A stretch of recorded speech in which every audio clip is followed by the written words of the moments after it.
Good afternoon. Let me know if you can hear me. We can hear. Yes.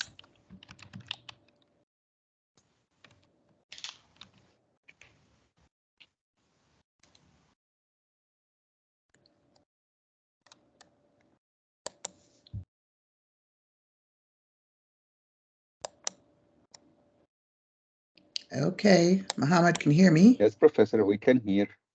All righty.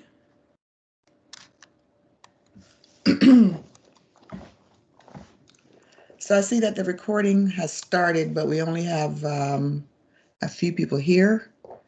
We're going to wait for a few more minutes, or moments rather, for the rest of the class. In the meantime, does anyone have any questions for me? Any questions from anyone?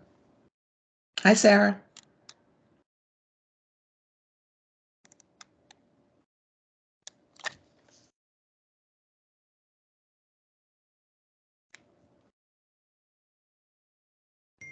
I'll take that as a no.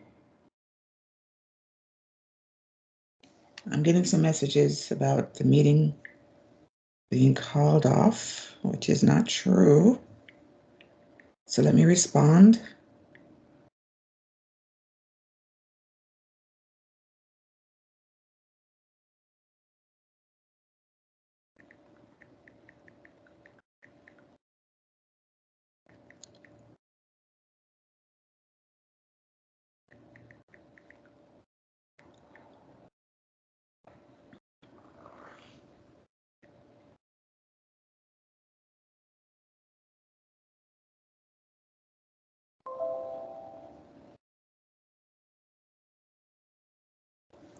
Alrighty.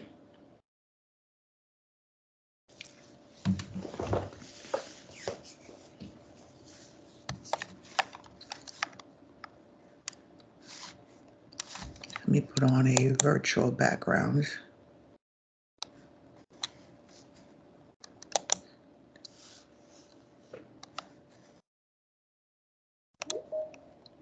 While I'm waiting.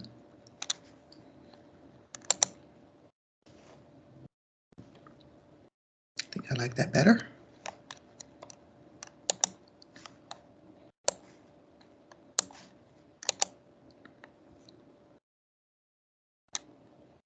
I like the plant better.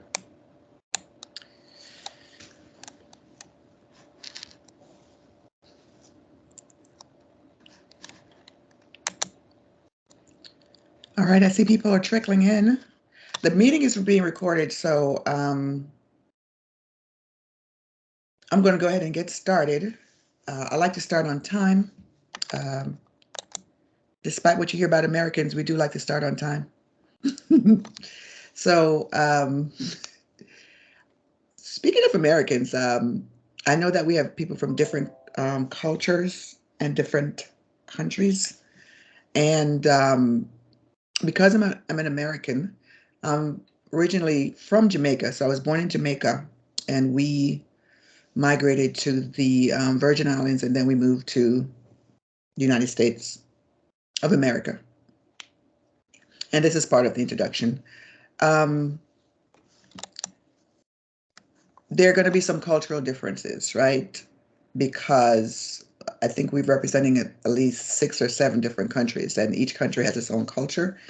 And my background is in authentic transformational leadership. If you saw my LinkedIn profile, I've done a lot of research in the doctoral program on authentic transformational leadership.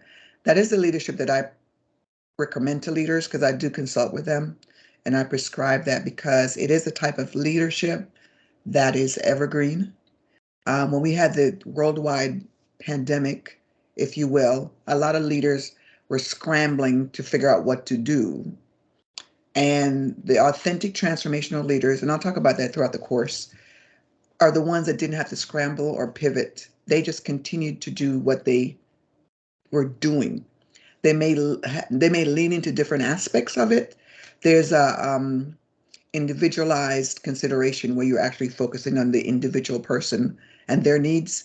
there's an aspect of authentic transformational leadership that they lean into during that time. But they were the ones that were able to ride out the crises. And we look at pandemics as crises that occur in business, right? So one of the things that I tell leaders in the United States, we have a DEI, the letters D, E, and I initiative, which stands for diversity, equity, and inclusion. And that's where you want to make sure that your organization represents, number one, your customer base. So if your customer base is international, if I look at your organization and its leadership, I should see that aspect in your board, in your C-suite, your executive leaders, and so forth. I should see that. So that's the DEIA in that you are being diverse in how you represent your leadership, and you are the D's for diverse, the E's for equity. That means you have access to everything that everybody has access to. So you're not just included, but you have access. And the I stands for inclusion. So that way, what I tell leaders is that if you're not diverse, and when I was talking about diverse, it's not just about race or nationality or gender or abilities. It goes beyond that. So you want to make sure that you represent all of the knowledge and the experiences that you possibly can. You don't want to leave money on the table. And if you just hire people or leaders that look just like you, think just like you, and act just like you, then you're leaving money on the table. You're not really being effective.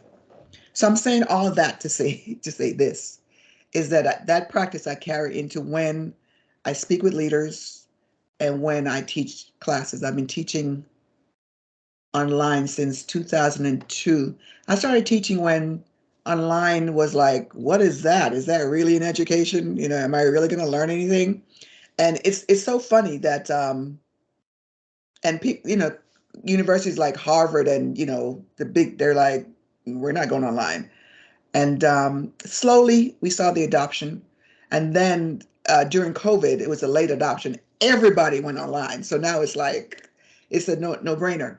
And now people are saying, why didn't we do that before? Because we're saving so much more money. We're capturing a bigger market. So when we talk about entrepreneurship, you want to talk about your market and you want to look at underserved markets. Like if you think about traditional education, it was just young people that just got out of high school that were able to go to class during the days. And if you think about the evolution of education delivery, it's gone a lot wider.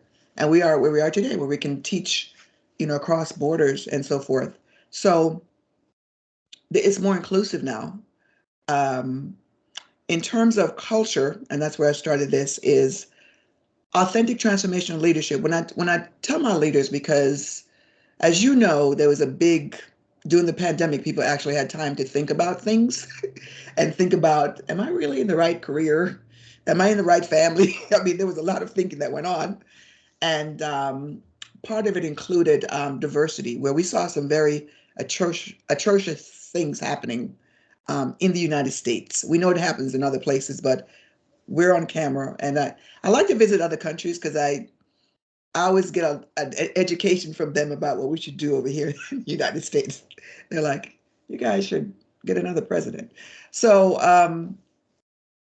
in terms of diversity, the one thing that I want to bring to the table as a leader, as your professor, is authenticity and transparency, because that's the only thing that works. So because I'm from the United States, you will experience a different culture. And I don't know, I'm going to ask each of you to introduce yourself. I'm going to ask you about your culture and so forth. I understand some of it, but sometimes we get things in the media that's not correct. So it's our responsibility to make sure that we get into the truth. And as a researcher, I always let the data speak for itself. I don't look at the media or hearsay it, whatever. It's got to be scientific. So what I tell leaders is to show up as a person first. The ones that say, we need to be more diverse. What should we do? And there's a methodology to be more diverse and inclusive. But the one thing I tell them that you can start with this, it's a low hanging fruit. Show up as a person and treat people how you want to be treated. It sounds really simple, but it's very effective. So this one particular CEO I was speaking to, he's a CEO of a global organization. And I said to him, think about your mother, your wife, your daughter, your sister. Think about how you would want them to be treated on the job. It's really that simple. And if you have learned, or your culture is saying that some people are treated better than others, then my secondary follow-up statement is treat people the way that you want to be treated as an individual. Do you want to be treated with respect? Do you want to be heard? Do you want to be not talked over or belittled? Then sow the seed that you want to receive. So that's my Sunday morning sermon for for today. So I want to carry that practice into the classroom. I see some thumbs up. I want to carry in, and we are going to respect each other in the classroom. We're going to respect the opinions of others. And for the most part, I want you as a scholar to not just lean into opinions all the time. Make sure that what you're saying can be backed up by data and research to make it stronger. And then if you disagree with someone, you're not attacking them as a person. That's a no-no. That's very childish. We're all adults. And you'll see that my methodology in teaching is that I'm going to treat you all as self-motivated, self-directed individuals, that you have a task to do and you're going to prioritize it so that you get it done within the scope. If you're taking project management classes, which I certainly I think is required, but it's definitely a skill that you want to have throughout your career. And even if you're an entrepreneur, is that you have scope, time, and cost constraints that you want to make sure that you're meeting that. So we're going to treat each other as adults and with respect, regardless of what your culture dictates. This is a subculture. So within this pod of this course, that's how we're going to treat each other. Um, so let me give you a little bit about myself, and then I'll ask you each to introduce yourself. And as you know, this course the lectures are being recorded, so you can go back later if you're not present and listen to it, or listen to it again. So I'll start with me, and then I'm going to ask each of you to tell me about yourself and what aspects of entrepreneurship you're interested in, and then we'll leave it at that for now. So let's see. I said before I was born in Jamaica, beautiful island in Jamaica. Um, and then we migrated to the United States. I went to school to study computer science in undergrad. And this is kind of a funny story. When I got out of high school, and I spent some time in the armed forces, because when I got out of high school, I was 16 because I got skipped. So I was kind of like a child, if you will. And I was like, I don't want to go to college. So I went into the Army. And then when I got out, I actually attended college. But before I went to college, I was in a relationship, and this young man asked me to marry him. And I didn't want to. So I tried to think of an excuse not to. And so my excuse was, I'm going to college. I didn't think of saying, no, I don't want to marry you. I was like, I know, I'll go to college. And then I had to like not marry you. So I asked my dad, hey, what should I take? Because I wasn't really interested in college. So he said, go into computers, you'll always have a job. And he was right. I studied computer science in undergrad. Then I worked doing software implementation for a while. Then I returned to school to get my MBA in international business and management information systems. So I did that for a while. I worked for GE, General Electric, as a project manager. And then while I was in school, I was in B school. And I remember I attended a guest lecture at another university. We have these school. I'm in Georgia. We have a school called Atlanta University, and if you've heard of Spelman University and Morehouse, these are big time, historically Black universities in the United States. It's right in that area.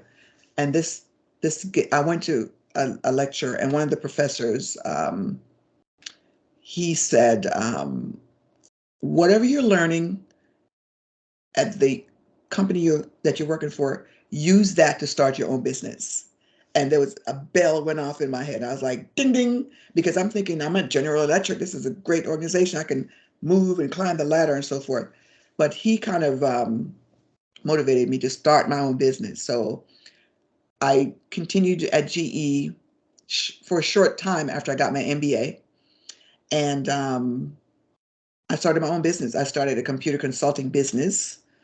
And then as time went on, we reframed to a business consulting. So we covered things other than computers. So during that time, we had a very big client, AT&T. That was our only client because we couldn't manage anyone else. So we offered everything to them, from computer training to project management to health and wellness, any type of class you can think of. We offered it to them. And then I started the doctoral program. So my doctorate is in educational leadership and specifically transformational leadership.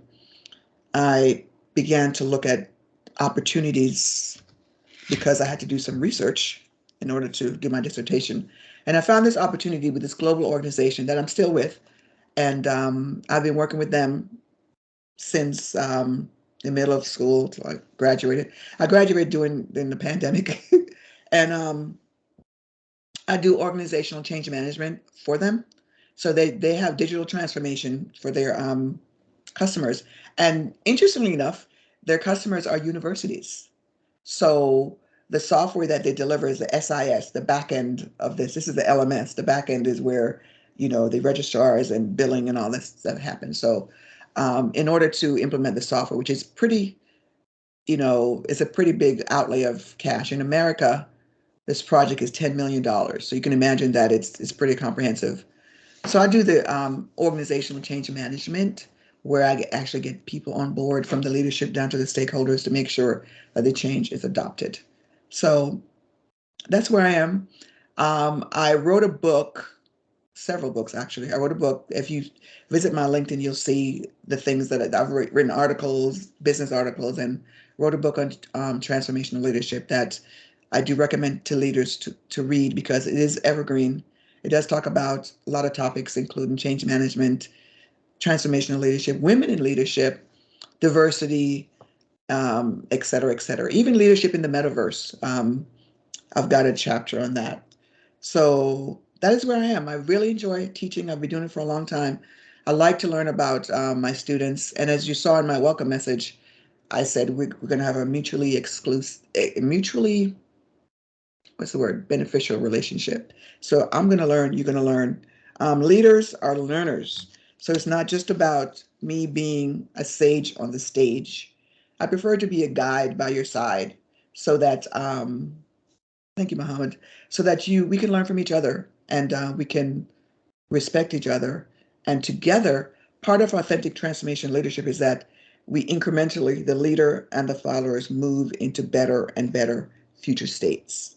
So if you think about the Maslow hierarchy of needs, you get to that self-actualization where you're actually the best version of yourself. And that's what authentic transformation leadership is about. That's why I researched it, studied it, and that's why I recommend it. So that is my long and drawn out introduction to myself. And I want to start now with you. And I know in different classrooms, in the United States, we like people to talk back to us. I know in certain classrooms it's very one directional, where you kind of just teach and listen, but this is going to be very interactive. So as I'm lecturing, I am going to ask questions. Whether you raise your hand or not, I'll be asking you questions. Just be ready. There's no wrong answer because you're learning.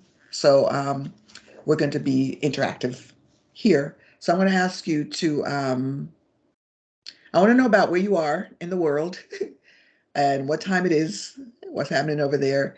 And again, what aspect of entrepreneurship are you most interested in learning about? So here we go. And we start with Chan. And I might butcher your name. Please know it's not personal. So let's go. Yes. And Yes, feel perfect. free to come on camera or not. I'll be on camera because I think it helps when you see me. But if you feel like you want to be in witness protection program, you can stay behind the little medallion. So, okay, let's go. Yes, Professor. Nice to meet you from Myanmar. And if you're I talking, live I in think you might be on mute, sir. do you hear my voice? Still on mute. I'm not able to hear you. Do you hear my voice? Let me see. Yes, we can. We can hear him. We can hear. Okay. I'm not able to hear anyone. Can you guys hear Chan? Yes. Yes, yes. You hear him talking? Yes, Professor. Nice to see Can you, do me a favor, guys. everybody. Can you come off mute so I can hear if the audio is working on my side? Come off mute and say something. So you can hear him, but I can't hear him. Okay. Hang on a second. Let me see what's happening over here on my side.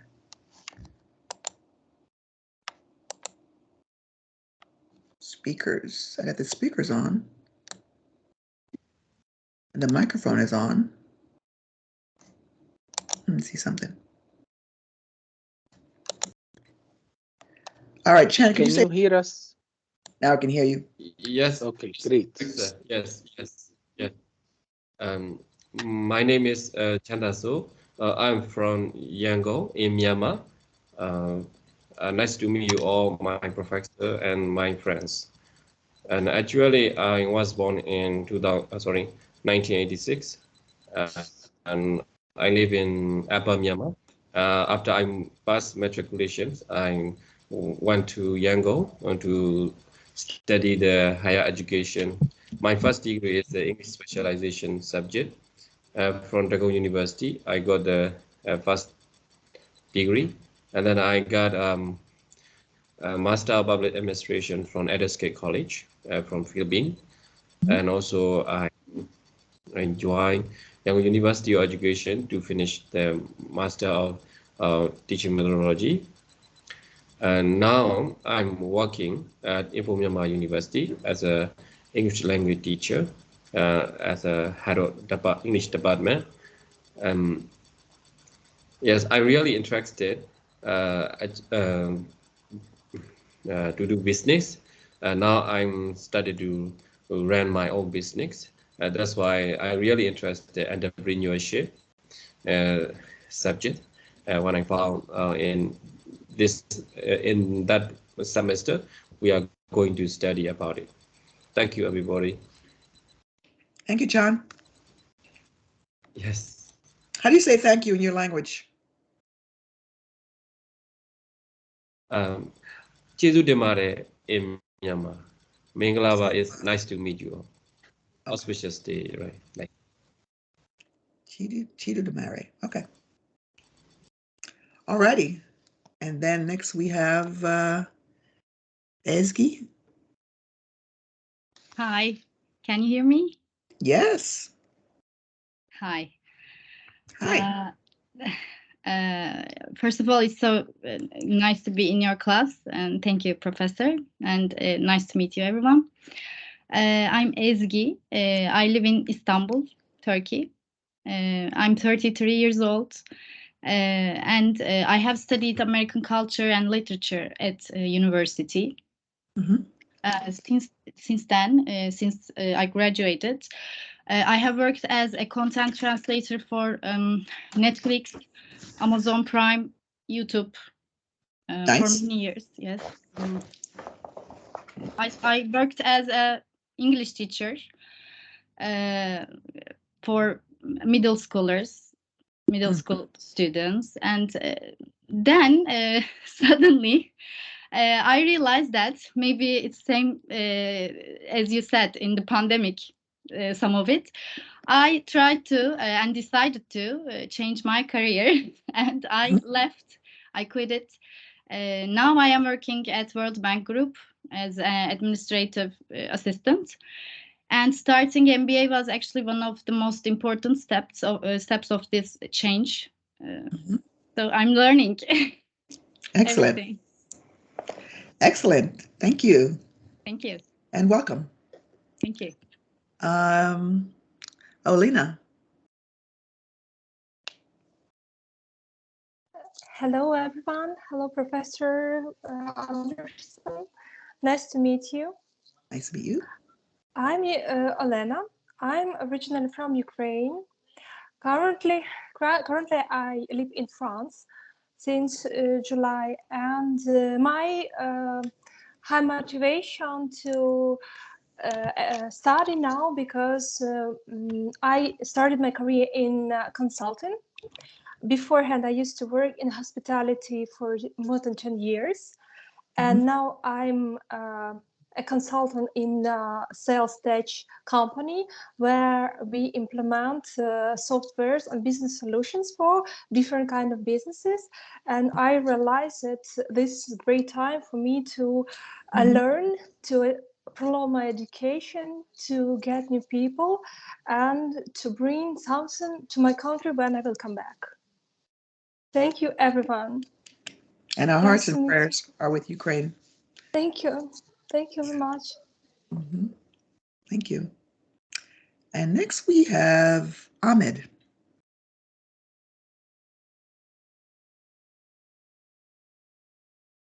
Which Ahmed? Because that's only me. I'm the only one available. Okay, my name is Ahmed Awad. I'm 36 years old, Egyptian, currently living and working in Kuwait, married with 2 kids. I have a bachelor degree in accounting, but I'm working as HR senior officer, and this is my 3rd semester. Basically, I am interested in improving myself and getting additional or get back to studying, because I stopped studying for a long time after finishing the college. And I'm looking to learn a lot from you and from everyone here. Thank you, Ahmed. Welcome. Thank you. Let's see. Mohammed.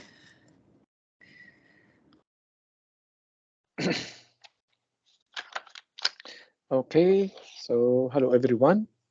Hello. Sorry. Yes, I hope you can see me well, better. Yes. My name is Muhammad Matar. I am from Egypt. I live in Egypt. I'm a service engineer. Currently, right now, I am a service manager for for Siemens Healthineers in Egypt. I'm the country service manager. I'm a little bit maybe elder than most of the colleagues here because I'm 52 years. And even my son, he's graduated actually. He's a material engineer and he's preparing for his studies, postgraduate studies. I said that I will never stop learning. So I wanted to have the MBA maybe after 50s, but it's okay for me. I want to learn. I want not to be in my comfort zone all the time. I'm currently in my comfort zone actually. But I wanted to be in another challenge for the coming years. And also I'm planning to start my private business even after retirement. So I wanted to be ready for it. So I am just trying to learn this time. And I see that our professors have so many, mashallah, experience. So I'm sure that we'll get a lot, inshallah. I agree. Welcome, Ahmed. Thank you. All right, then we have Noran. Yes, I'm here. I'm very pleased that I'm attending this class. Thank you, Professor. And my name is Nuran. I'm from Egypt. And my residence is in Egypt too. I'm working as a product marketing manager for switchgear portfolio in in ABB. I don't know if you are familiar with it because you have mentioned JE. So actually, my company acquired a part of JE a couple of years ago. And I have joined the MBA here since 2 semesters. This is my 3rd semester. And this course is considered for me very important because I was trying to start my business about 1.5 years ago, but I couldn't till now. I just stopped at a point and I couldn't continue the journey. So I think this course would of course help me. Thank you. You're welcome, and welcome. Okay, so we have Samia. روح الحمام يلا. Sorry. There we go. Hello, everyone. Hello. Hi, Dr. Patricia. Hello. Thank you so much for giving so much information about the entrepreneurship. I think I don't have any plans of opening my own business or something, but then I know it's going to be very useful for me what I do.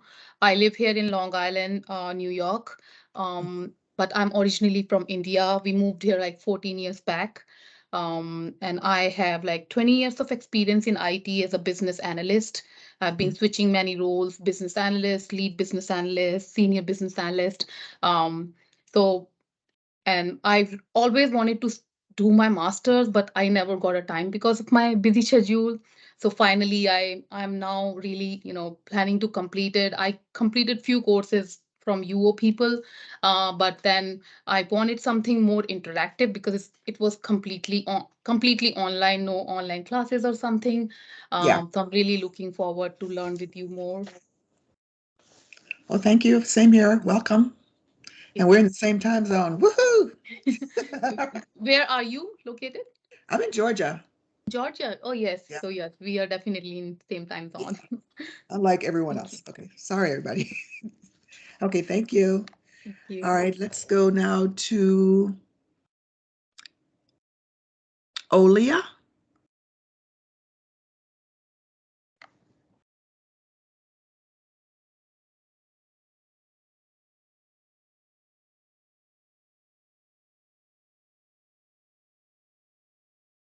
Okay.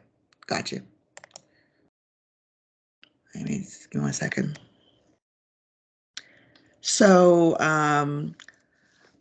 Olia, I can read her introduction. She's a small baby. We understand.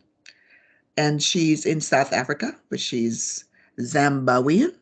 She has an honors in development studies, and currently she's an executive manager in a family business.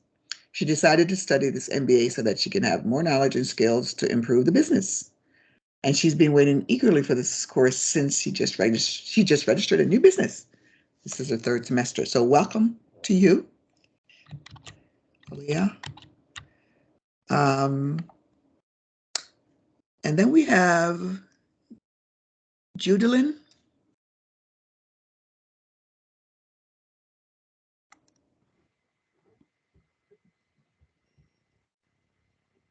Hi. Hello. Good morning. Can you hear Good me? morning. Hi. I'm late, so I want to ask, how can I address you first? Yes. So this is the introduction part. So in terms of addressing me, you can address me as Dr. P. Most of my students call me Dr. P because it's very easy and it rolls off the tongue. Dr. Patricia, Dr. Anderson, Professor, any of those is fine. And the question is where you are, what's happening in your part of the world, and what aspects of entrepreneurship are you most interested in? Okay. Thank you. I'm Judilyn Sabit. I'm currently from the Philippines, but I'm living here in Canada, British Columbia, so it's Pacific time. Early. I'm late because I forgot my timer. Oh, yeah, I understand. And I'm working in different places. Like in my country, it's a different job, but when I came here and it's a different again. So I'm working as a personal assistant, and I want to learn. I want to finish this MBA because I have a plan B. Excellent. And this is my 3rd semester. Excellent. Thank you. So how many semesters are there in the MBA program? Because I know it varies. I know how many I had, but how many semesters do you guys have to complete the program? Anybody know that? Sarah? No? Okay. We'll just go through it. All right. Let's see. Professor. Yes. 6 semesters. 6. So 3 is halfway through. Okay. Yes. The And best. there are 5 semesters with courses, and there is a final one with thesis. Your thesis. Okay. Excellent. That makes sense. So is that 2 years? Is it about 2 years? Yes, it's 2 years, doctor. Okay. All right. Let me see. Liza? You help me with that, please. You've been waiting patiently. Lazat. Hello, Lazat. everybody. Yes, Okay. I'm also happy to be here and to have this MBA class. Actually, I'm from Kazakhstan, but currently I'm living in Turkey. So it's a very interesting experience, I could say. I'm not exception, and COVID changed my life also. And actually, I have a master's degree in law, but when the COVID hit us, I worked at this time. I was working in the airline catering, so we suffered the tremendously, I could say. And that's why I moved to Turkey and decided to try something new. And because all my life I was providing some, let's say, help to people and to organizations to start up their businesses, I'm continuing right now this job. So this course for me is very important because I have some knowledges, I have some skills, but I need some structure and I need to know maybe some, how to say, I need to go deeper in this knowledge to be more stronger and to provide adequate help for my clients. So that's my reason to be here and to be with you and the class. I'm very happy. Excellent. Welcome. So let's see. Did I forget anyone? Sarah, did you want to say anything?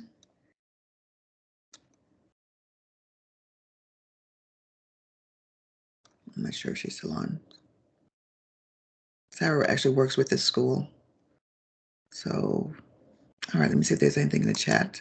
All right, so let me do a quick poll. Team is very interactive. So I'm going to do a quick poll just to test out the polling. So let me know when you see the poll, answer the question, and then we'll see what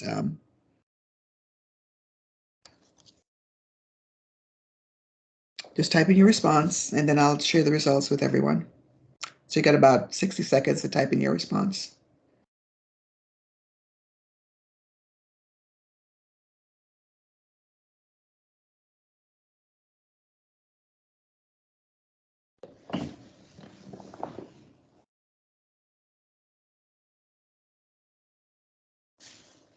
Do you see the poll?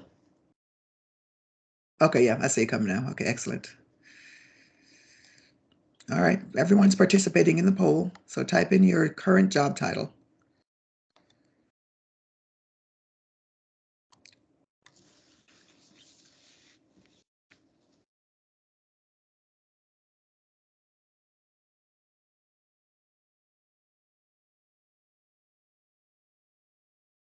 All righty. I am, what am I? I don't know what my current title is. Let's see.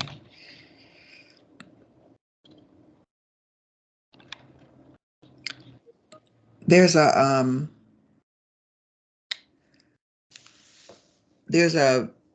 stereotype about Jamaicans, and it is that we have 10 jobs, and I literally fit that stereotype. I do have a lot of jobs. I'm trying to figure out what to.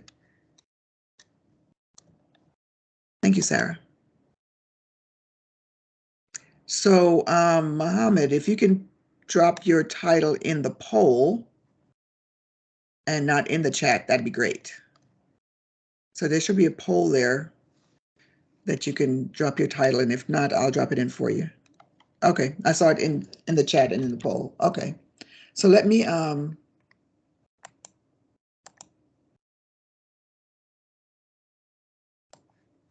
do I show? Can you guys see the results? Yes. The word cloud? Yes. 10 responses.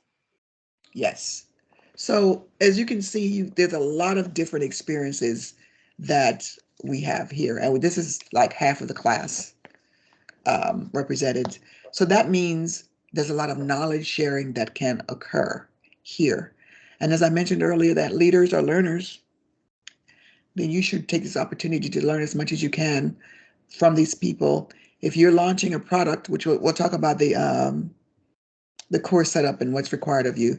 If you're launching a product or a service and you want to go global, it's important to understand the different cultures. So use this opportunity here to learn from all the different cultures that you're going to be in contact with during this course and during your tenure in B school. So, all right. I'm going to do another poll. And I'm going to do another word cloud.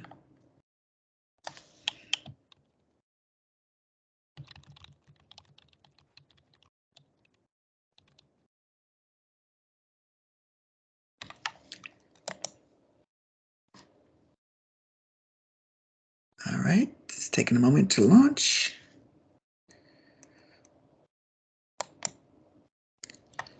I can put my time in.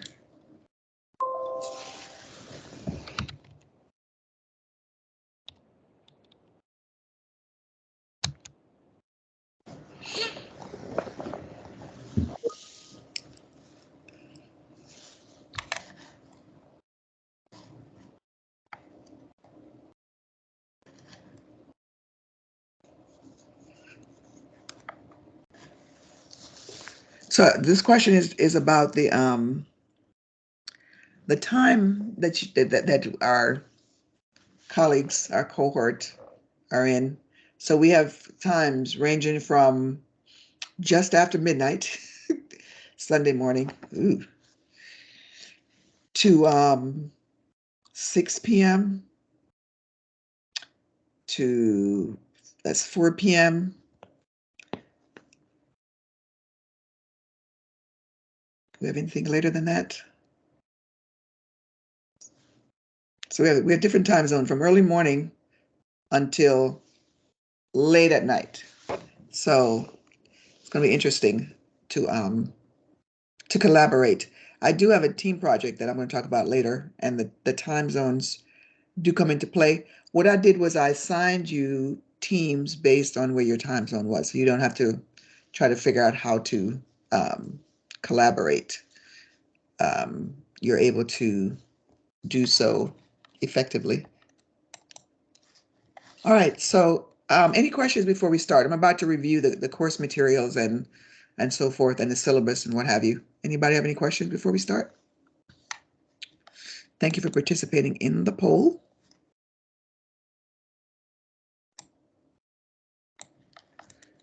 All right, let me bring up Moodle.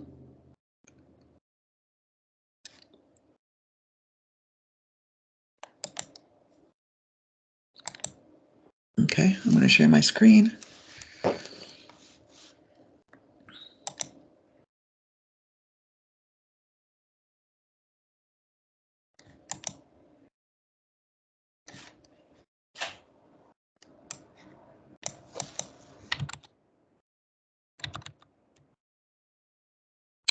Let me know if you can see my screen. Give me a thumbs up.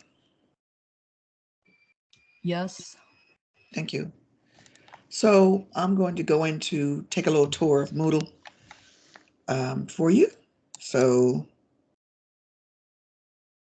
I posted 2 announcements last week. Hopefully you had time to read them.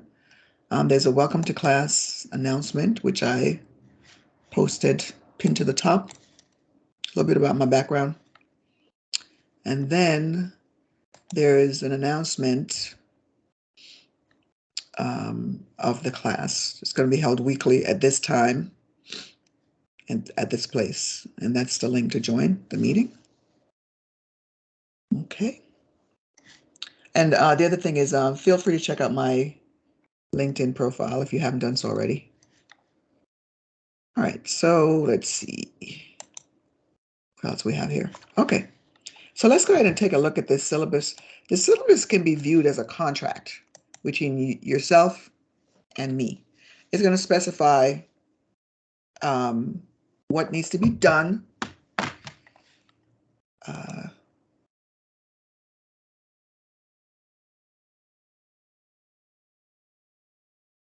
I don't like this version of it. Let me see if I can open it down here.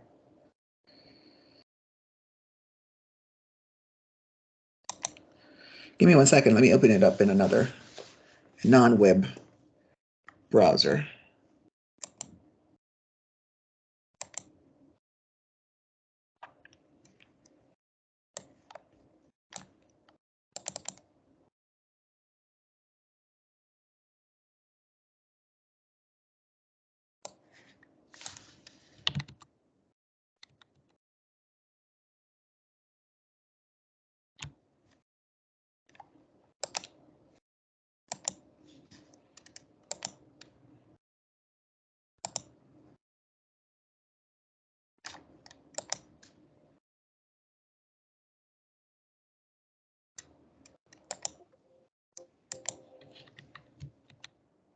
Okay.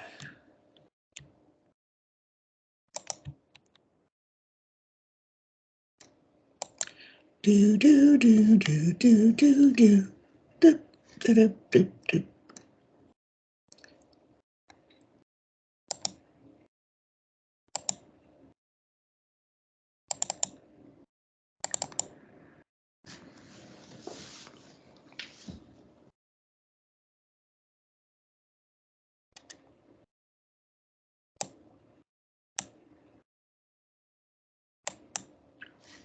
Adobe Acrobat is sleeping, so all right, there you go. All right, I want to have a bigger screen so we can actually see this properly. All right, so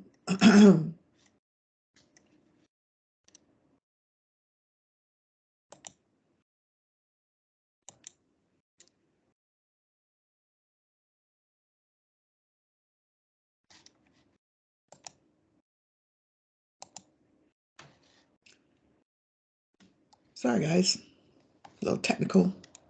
Okay. No thanks. All right, so let's review the course syllabus. The course is, of course, Entrepreneurship and Entrepreneurial Studies. That's me, email, WhatsApp. I think some of you have communicated with me via WhatsApp. What I'm going to do in WhatsApp is actually create a group just for us so we can have constraints around our conversations.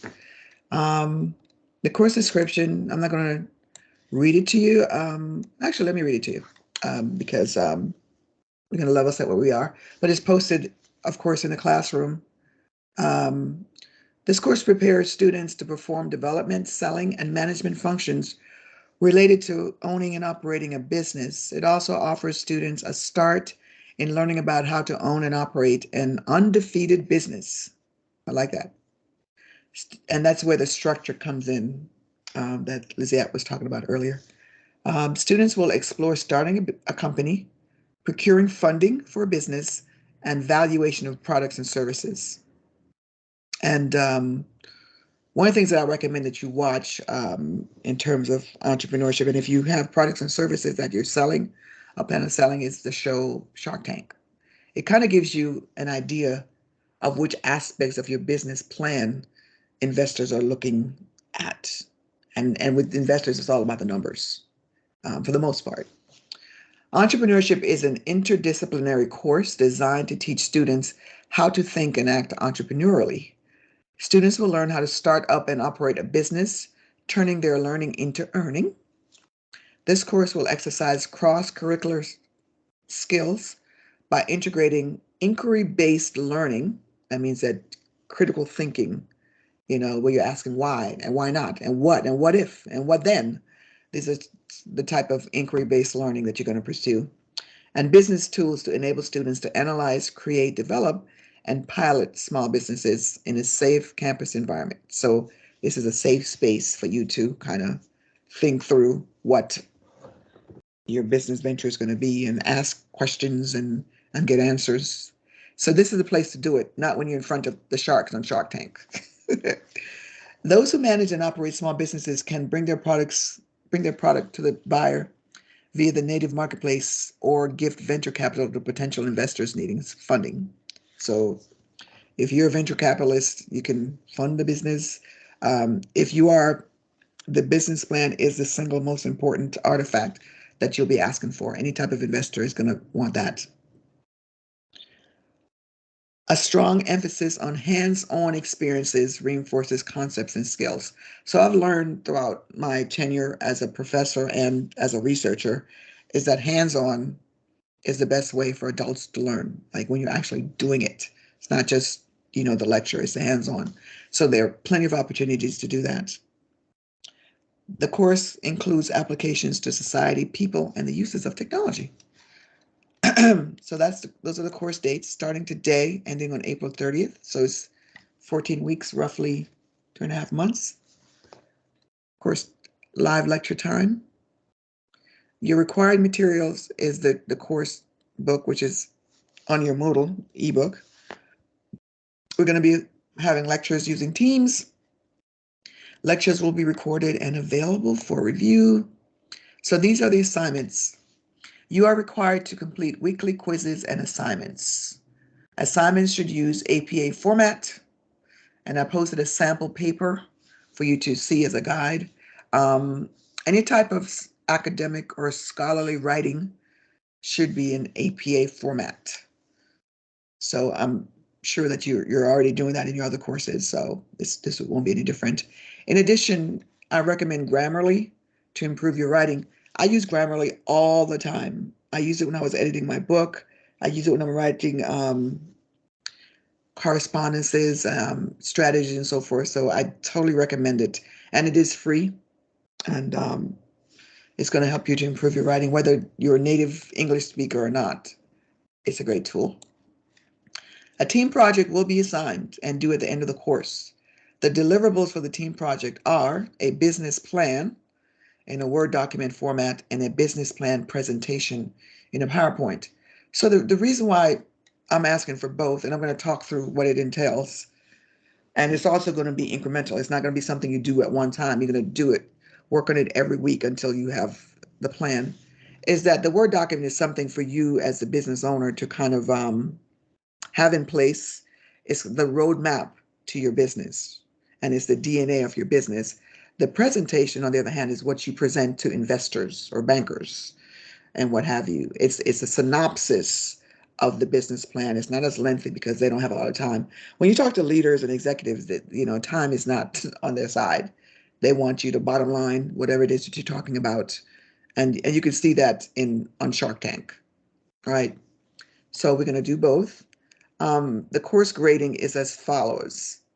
And if you downloaded a version of the syllabus prior to today, please go back and re-download it because I neglected to put the course grading in, which is very important. So I added that this morning. So the quizzes are going to be worth 100 points. Weekly assignments are going to be worth 100 points, and the team project will be worth 100 points. And then at the end of the semester, there's going to be an average of all 3 grades that will comprise your final grade. And the passing grade is 70%, which is very generous. Just to give you an idea, when in the doctoral program, which is not the MBA program, I understand that, an 85 is considered failing. And when I was in B school, anything less than I guess it was the same. It's a C. Yeah, a C is we convert that to C in over here. I'm not sure what you guys do, but 70%. So make sure that you are on top of everything. And then I know that as working adults, that we do have to prioritize. Some of us has families. We have small children, so it's essential to prioritize your schoolwork so that you're able to spend some time every day doing something. And that's my approach to just achieving goals in life is spend some time every day doing something. It could be a minute, 5 minutes, 10 minutes, an hour, but make sure you're touching this class, at some point. So we're going to aggregate your all 3 grades into a final grade. So let's look at the schedule and the corresponding activities. So week 1, which is this week, you're going to read chapter 1 in your text. That is the topic, the 21st century entrepreneur. You're going to complete the quiz that's in Moodle, and we'll look at that in a minute, and complete the weekly assignment. So the weekly assignment is an individual assignment where you're going to complete. And what I think I'm going to do is, after we talk about the team project, I might post some deliverables. It won't be weekly, of course, but just to point you in the right direction so you're on track. You're on track to completing the team project. So I've outlined all of the weeks with the assignments and the readings for you. All right, so let's take a look at the team project. And I'm going to talk about it in some details. As a team, you will create a business plan. The group will decide the type of business to pursue. You will then assign deliverables to team members. So what you can do is assign one team member to develop, certain aspects of the plan. For example, a team member may be responsible for developing the marketing plan. However, in developing the marketing plan, there's input from everyone in terms of the contents of the marketing plan. The team member may be responsible for researching what goes into it. And there is a sample business plan in your text that you can take a look at for a guide. In addition, you can look in Microsoft Word that has templates for business plans. And then Microsoft PowerPoint has templates for the presentation. And on the web, there are hundreds of business plan templates that are free. I don't want you to buy anything. They're all free. The knowledge is free, so take advantage of it. All right, so for example, one team member may be responsible for developing the marketing plan, or you may have several team members collaborate on a business plan component based on the complexity of the component. So some aspects of the business plan are more comprehensive than others. So it's not something that one person should do. So as a team, you're going to decide based on the complexity of this, let's assign X amount of members to it. Or you might decide that all the team members are going to work on every component of it. So that's something I'm going to leave to you to decide that. If you need my input, I will provide it. However, best practices are that team members are the best people to address issues within the team. So I'll operate as an advisor for you. So you will operate as a self-managed, self-directed, and self-motivated team. All team members are expected to participate in the business plan development. As we move through the lectures, you will learn helpful information to be used and incorporated into your business plan. Please pay attention to those aspects of the lecture and the reading that correlates to business plan components and update accordingly. In addition, it is suggested that the plan is built incrementally, and that's what I was talking about earlier. For example, each week, the team should complete a component of the business plan and build on it in the upcoming weeks. The incremental approach is valuable in that you are not completing the plan at the end of the course. Instead, you're building it as you gain the knowledge from the lecture and from the readings. At the end of the course, you will have a completed business plan in hand. You are required to submit the business plan and a business plan presentation. Consider the audience when developing the plan and the presentation. Usually, you are presenting the plan to an investor, so tailor the content accordingly. The business plan presentation is a synopsis and a high-level view of the components of the business plan. It does not include all of the details that are in the plan itself. Instead, it touches on each aspect in enough detail to answer questions that an investor may want to ask. When creating your plan, be aware of metrics. Usually, investors are interested in numbers, whether they're currency or market size or the number of products. Numbers usually tell the story. Feel free to use any other resource you need so that you complete a comprehensive and solid business plan. There is a business plan in the text that you can review as an artifact to help you create the details of your business plan. Team forums will be created in Moodle. Feel free to use the forums to collaborate. In addition, you may choose to use WhatsApp or Teams. As much as possible, teams will be assigned based on time zone proximity to enable effective collaboration. And let's look at the business plan activities. So weekly, you're going to read and respond to business plan development questions. These are questions that you ask yourself within the team so that you're able to critically assess what you need for the plan. And I'll go over the first set of questions to you to start you on the right road. Weekly, you're going to incrementally develop business plan components. And then in week 14, you're going to submit the final business plan and business plan presentation. So I'm going to carve out some time for you to present your business plan to the class. Or if you're not able to meet because of the time or other responsibilities, you may record your presentation. And you can do that in PowerPoint. How many of you have recorded a presentation in PowerPoint? Raise your hand, please, if you have recorded a presentation in PowerPoint. So one person. So I will show that to you. Oh, okay. So here comes the votes. And we're not sure about the people that that are not on the call. So I'll go over that with you so you can see how to do it. It's very easy.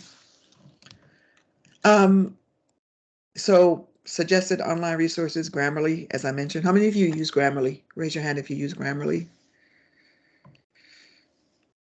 Me here. Okay, excellent. If you're not using Grammarly, I highly suggest that you do it when you're writing papers.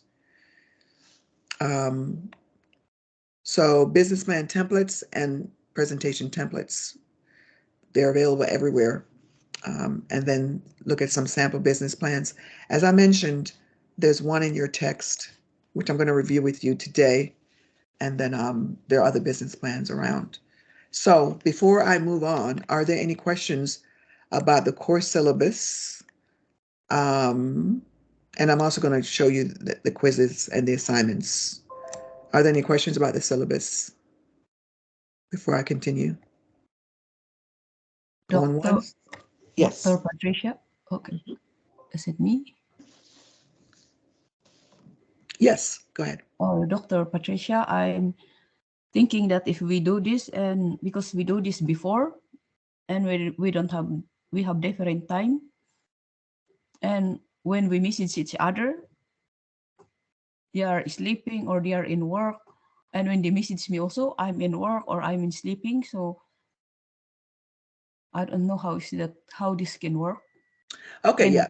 So they give me that you don't have time management detail to me because I'm always late, because my time here is always late and they are in advance. I understand. So that's a great question. And let's leverage the asynchronous aspect of online learning, right? So you don't have to meet at the same time. You can post in your forum that this is what we're doing this week, this is what needs to be done, and then you can have conversations asynchronously. It doesn't have to be synchronous. So, but you have a forum where you can collect all your information and you can communicate your messages to each other. And I hope that helps. Mohammed, you have your hand up.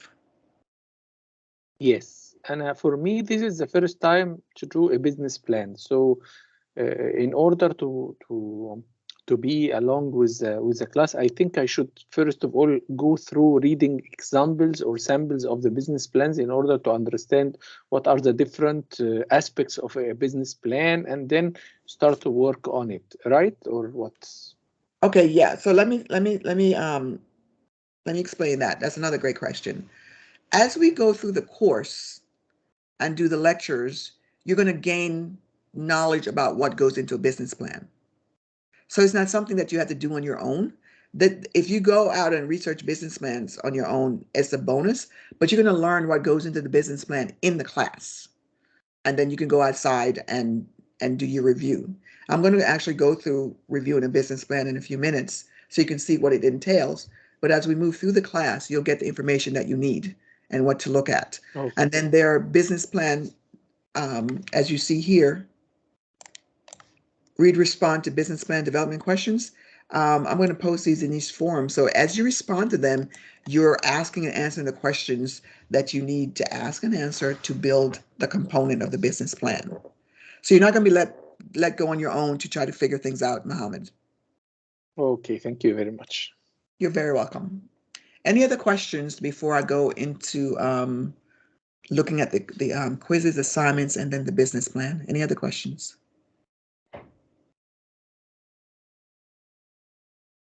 I have a question, please. Yes. What is the topic that we have to do the business plan for, and will it be our selection after we are gathered as a team, or it will be your excellency selection?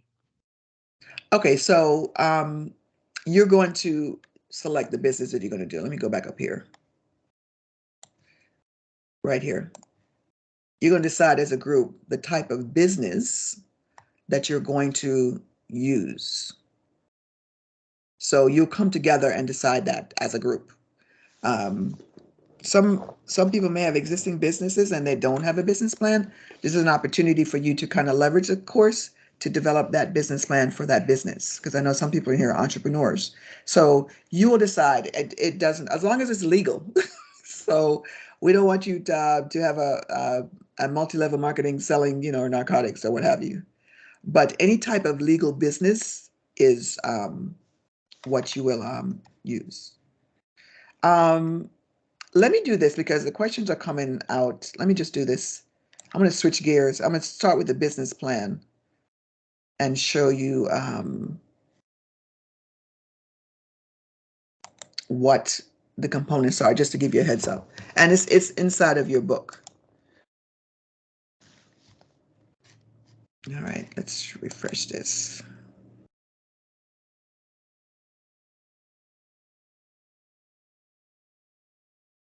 All right, plan B.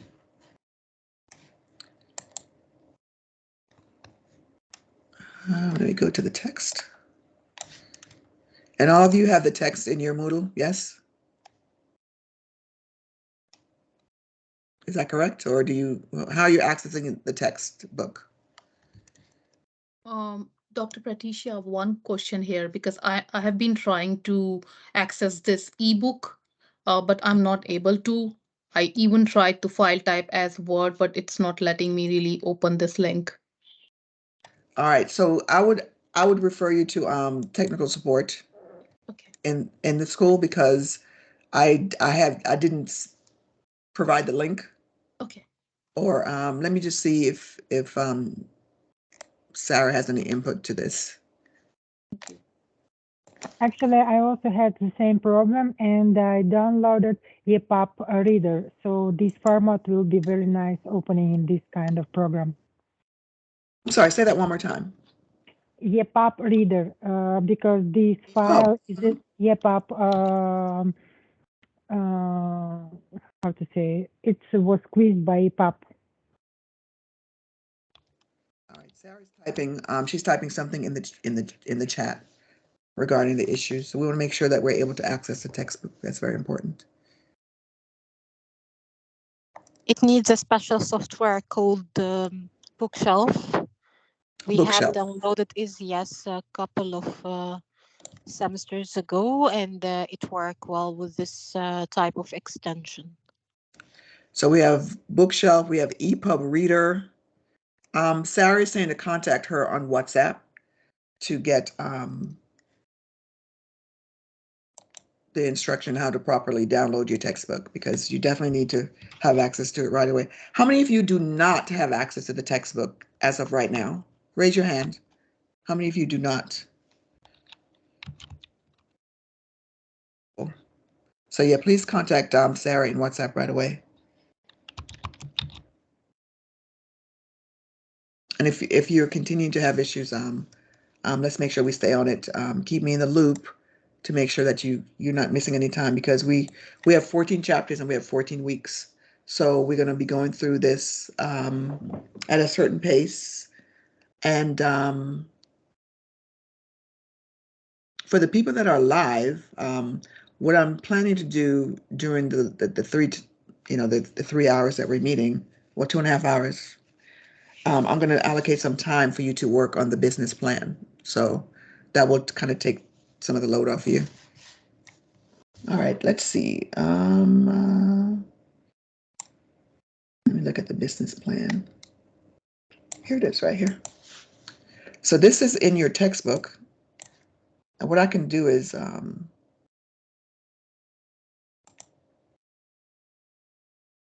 right. So let's take a look at this. And they have a disclaimer here. This is not an offering. So the executive summary is the part of the business plan. It's usually the first part, but it's done last because you're summarizing all the aspects of the business plan in that one executive summary. And just so you know, a lot of times when you present a plan to investors, they may not read the entire plan. They'll read the executive summary. They'll use the cash flow statement. They'll read it rather, and they'll look at your team and then your revenue generation. So you're looking at the money, the numbers. So keep that in mind. So the executive summary, again, is a summary of the plan. It's presented first, but created last, because you got to create all the other components before you can create the executive summary. So please take the time. I'm not going to do this on, actually, let me see. Everyone doesn't have access to this. Can I download this as a PDF file?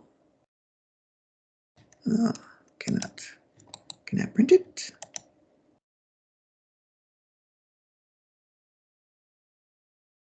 Oh, cool. What I'll do is we're going to take a break after I finish reviewing this, and then I'm going to download this as a PDF. And since you don't have access to the text, you can actually go through and read this. Sounds good?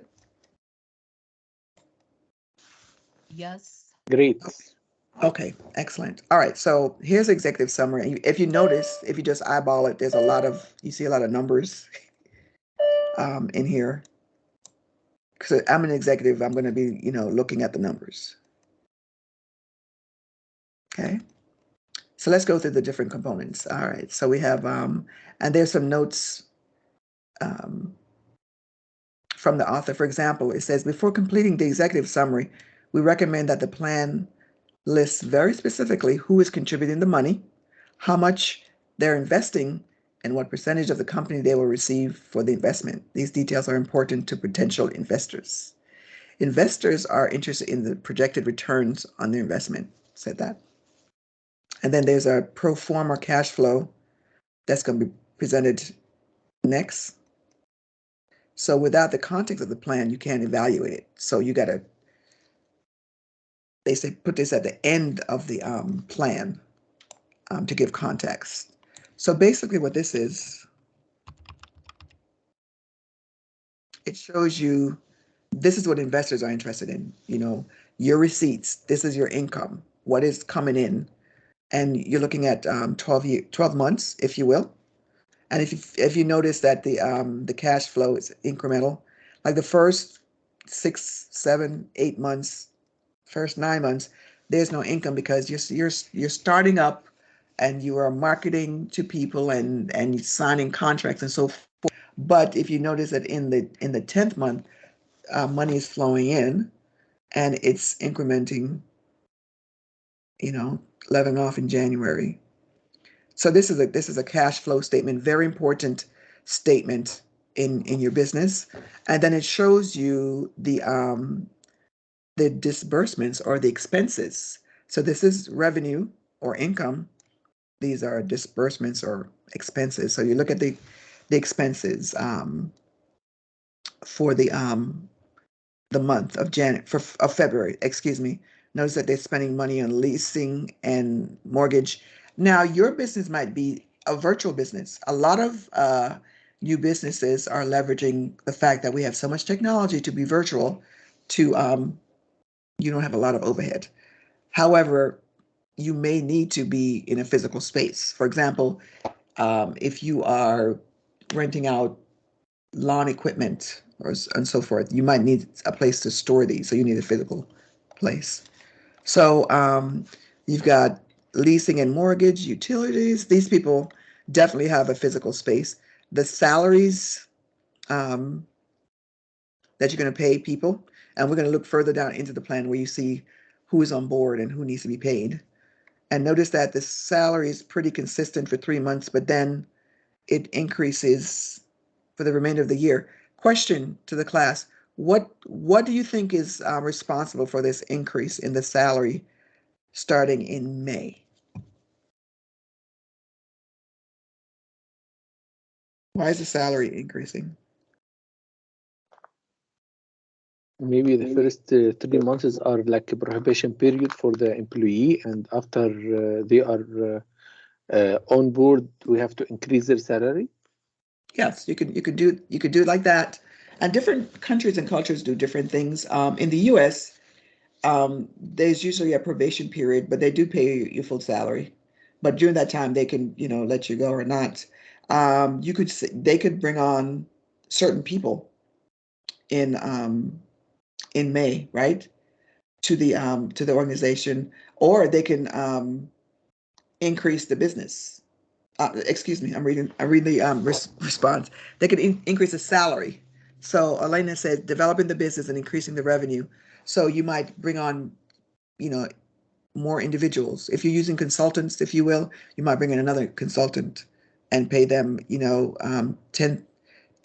12,000 for the rest of the year. So different things is going to contribute to this. But just so you know, this will be explained in the business plan. So it's not something that I'm going to be guessing at.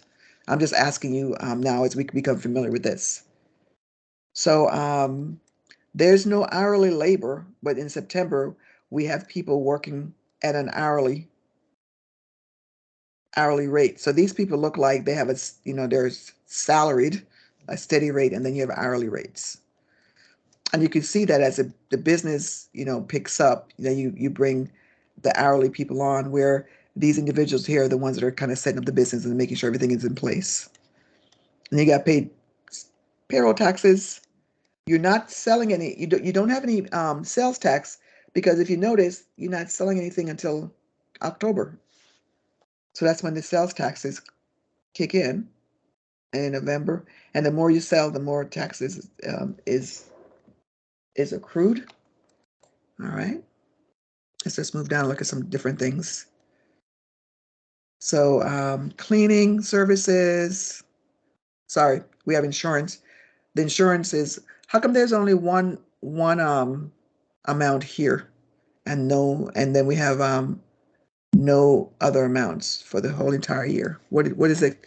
What's responsible for that? Because insurance is paid in advance. Yes, that's right. You pay first. And we have people typing in the chat as well. One-time insurance, that is correct.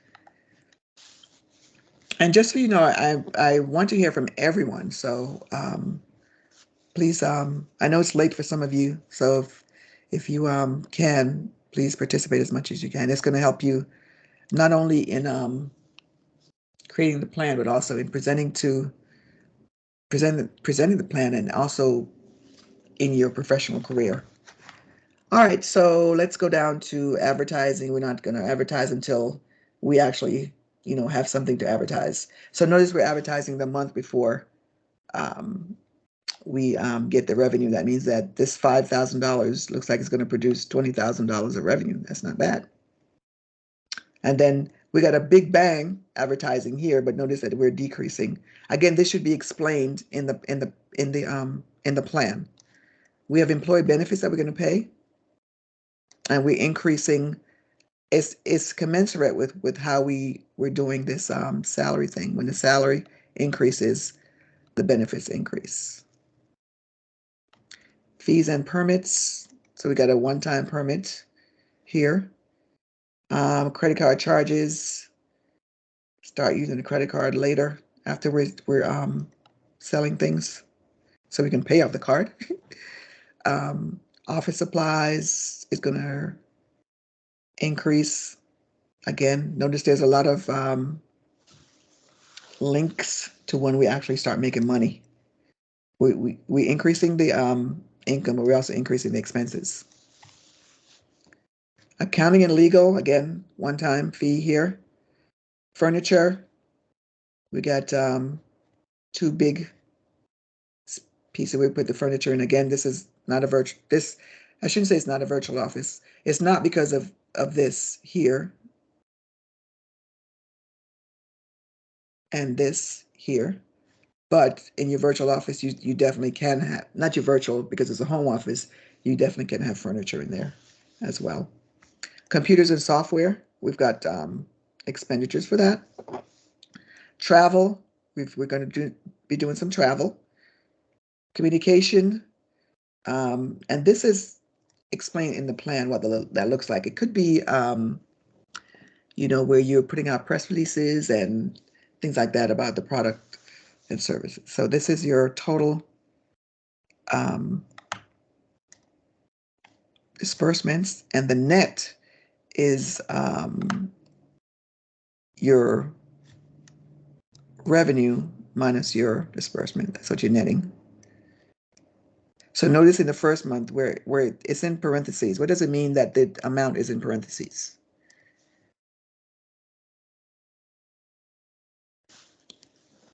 MBA students. It is losses. Yeah, so there's no revenue, so that's why you're lost. Mohammed, did you have another question? Because your hand was up. I just noticed it. Yes, all these elements of the cash flow is fixed for all different kinds of projects, or this is just an example for an existing project. Yeah, it's an example. However, what's consistent is that you do have income and you do have expenses. So your income might be derived from different areas. For example, I'll use myself an example. I don't have subscriptions or policy receipts, and this is the type of business there. So my income monthly comes from my consulting with businesses. It comes from my book sales. It comes from speaking engagements. It comes from interviews sometimes, and it comes from teaching. So I would have different income or receipt. So it's different for everybody. But again, you're going to have receipts or income, and you're going to have disbursements or expenses. The specifics might vary. For example, I have accounting, but not necessarily legal. All right. Any other questions about? No, I'm sorry, but what I mean, whenever we start to put like a business plan or cash flow like this, so yeah. I would expect to have these kinds of elements, different elements, whether one of them is zeros for all the months or not, but this will be covering all the different aspects of the cash flow.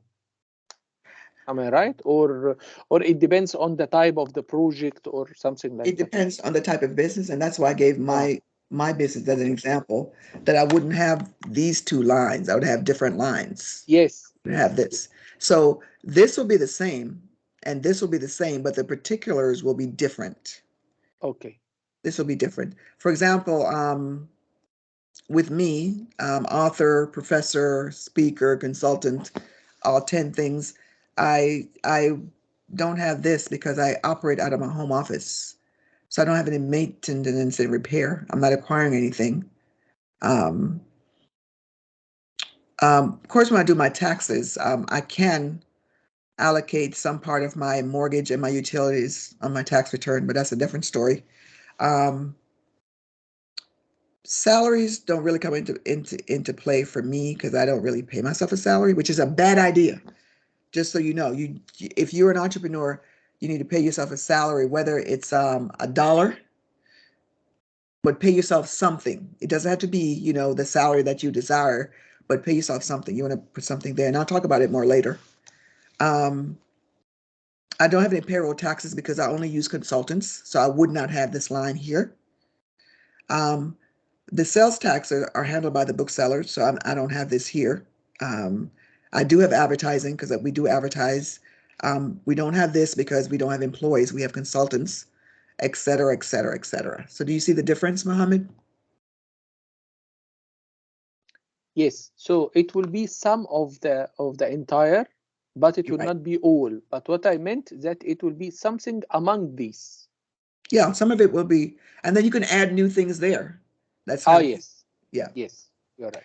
So again, this is going to come after, and that's why they had that note here that they said you'll see the pro forma cash flow presented immediately after the executive summary, which is right here.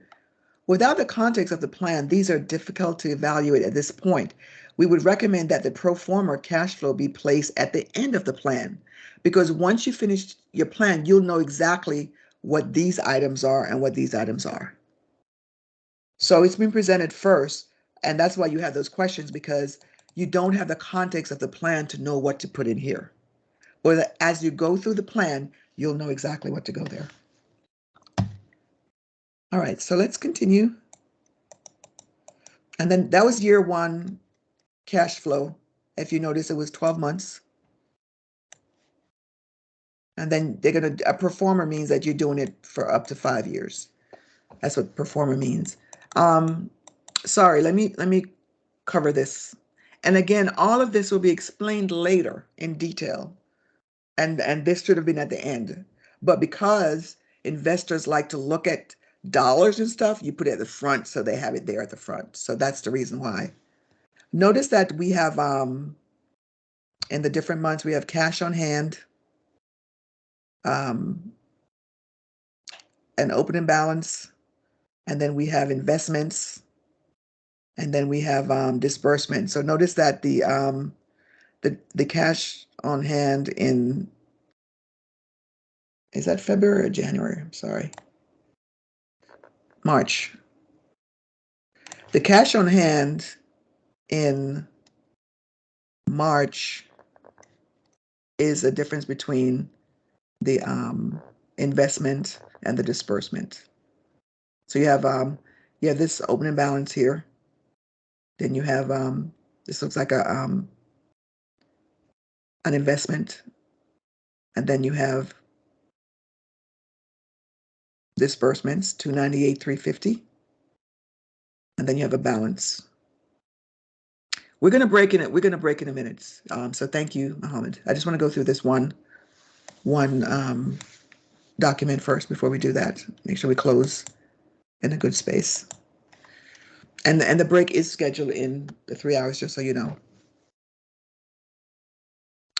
All right, so this is, I just want to explain, this is what the cash on hand looks like as you have your balance, any type of investments, any type of receipts, any type of disbursements, and that's going to be your cash on hand. So it plays through.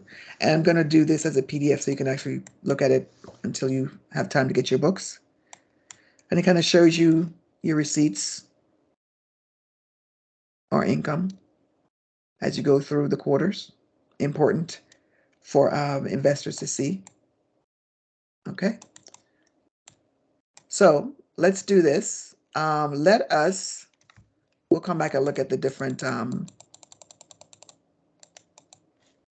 staff of the business. It is 11:30 my time, so we're going to take we're going to take an extended break.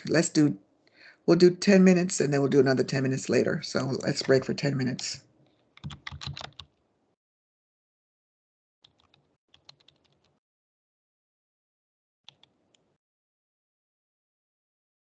All right, see you in a bit.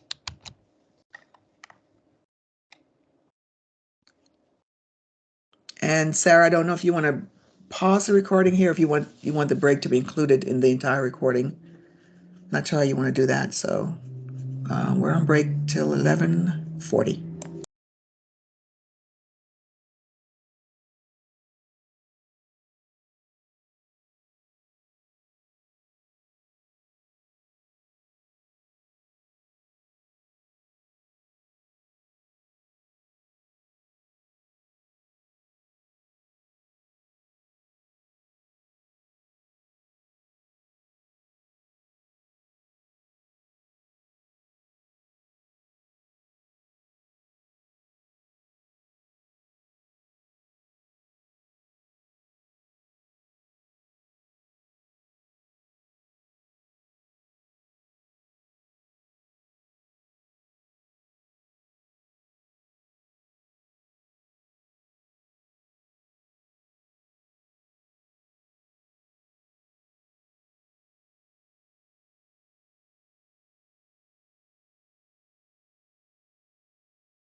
All righty, we're back.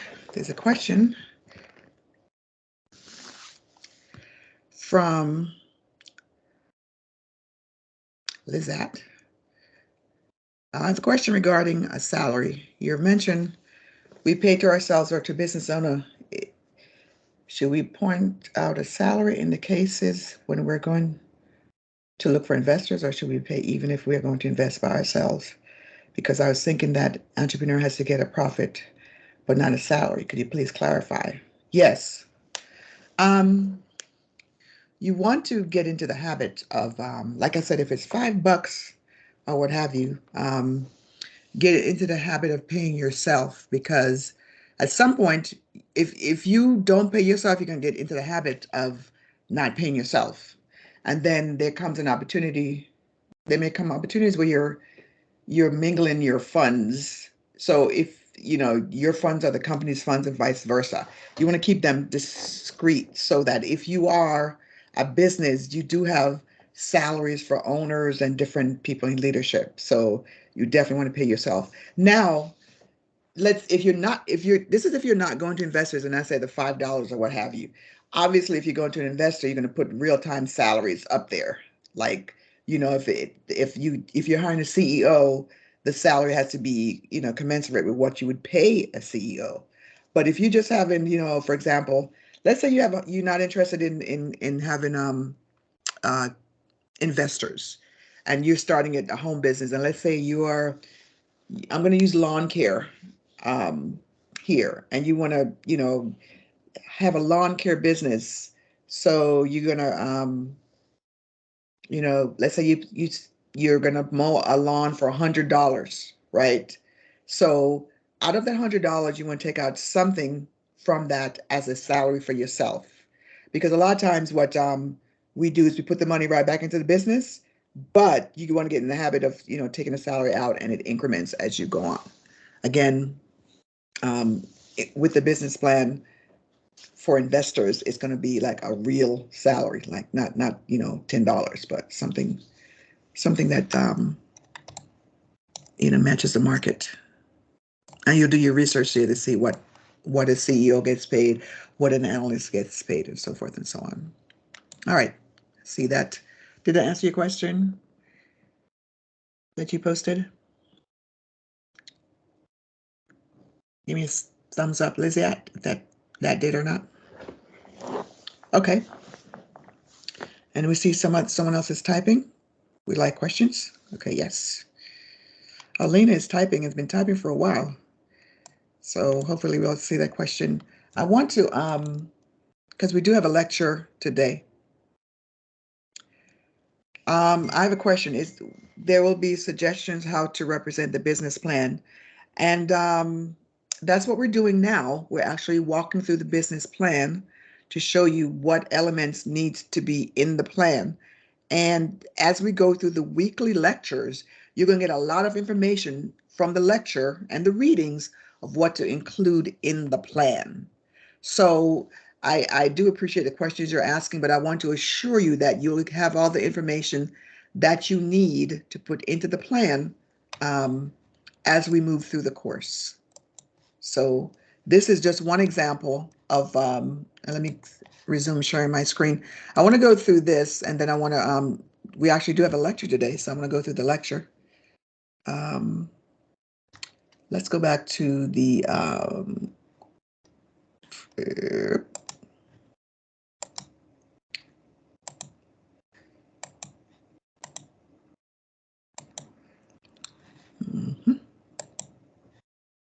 go back to the business plan. And just so you know, I was not able to to print it out as a PDF because they do not want to have their content being distributed. You got to pay for it. So I do understand that. I can only print out one page at a time. So hopefully you'll have your book access resolved so that you're able to access the text and the business plan sample is in the text.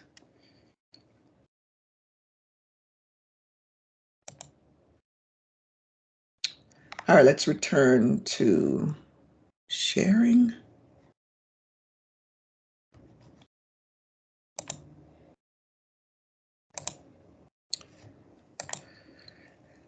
So I'm going to quickly, and let me keep track of the questions.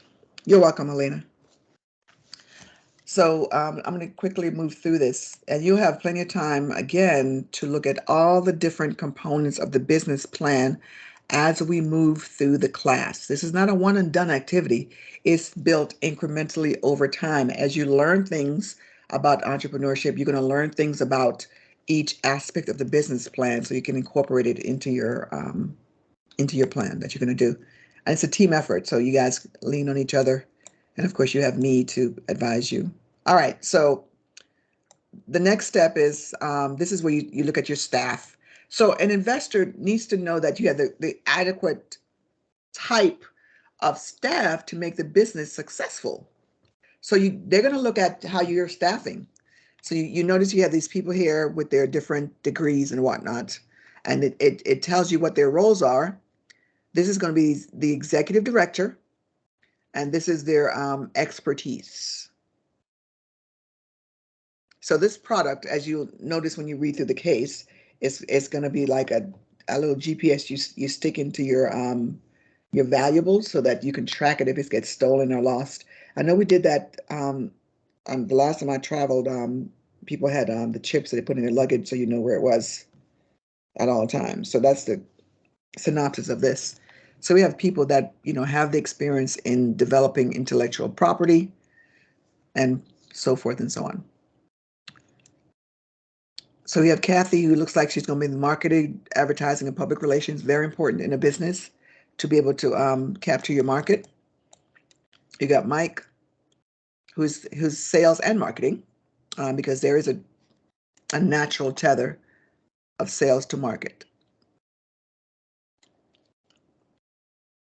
Then you have Chris, who's going to be this COO and CFO, the operating officer and financial officer, it looks like. So he's going to be in charge of operations, both financially and for the enterprise. Then we have Nate, who is a design engineer and manufacturing. So he's going to create the actual device. This is a physical device. So he's going to conceptualize, design, and detail it. We've got Natalie, who's going to be, people facing in terms of client operations and management, employee management, motivation, and so forth.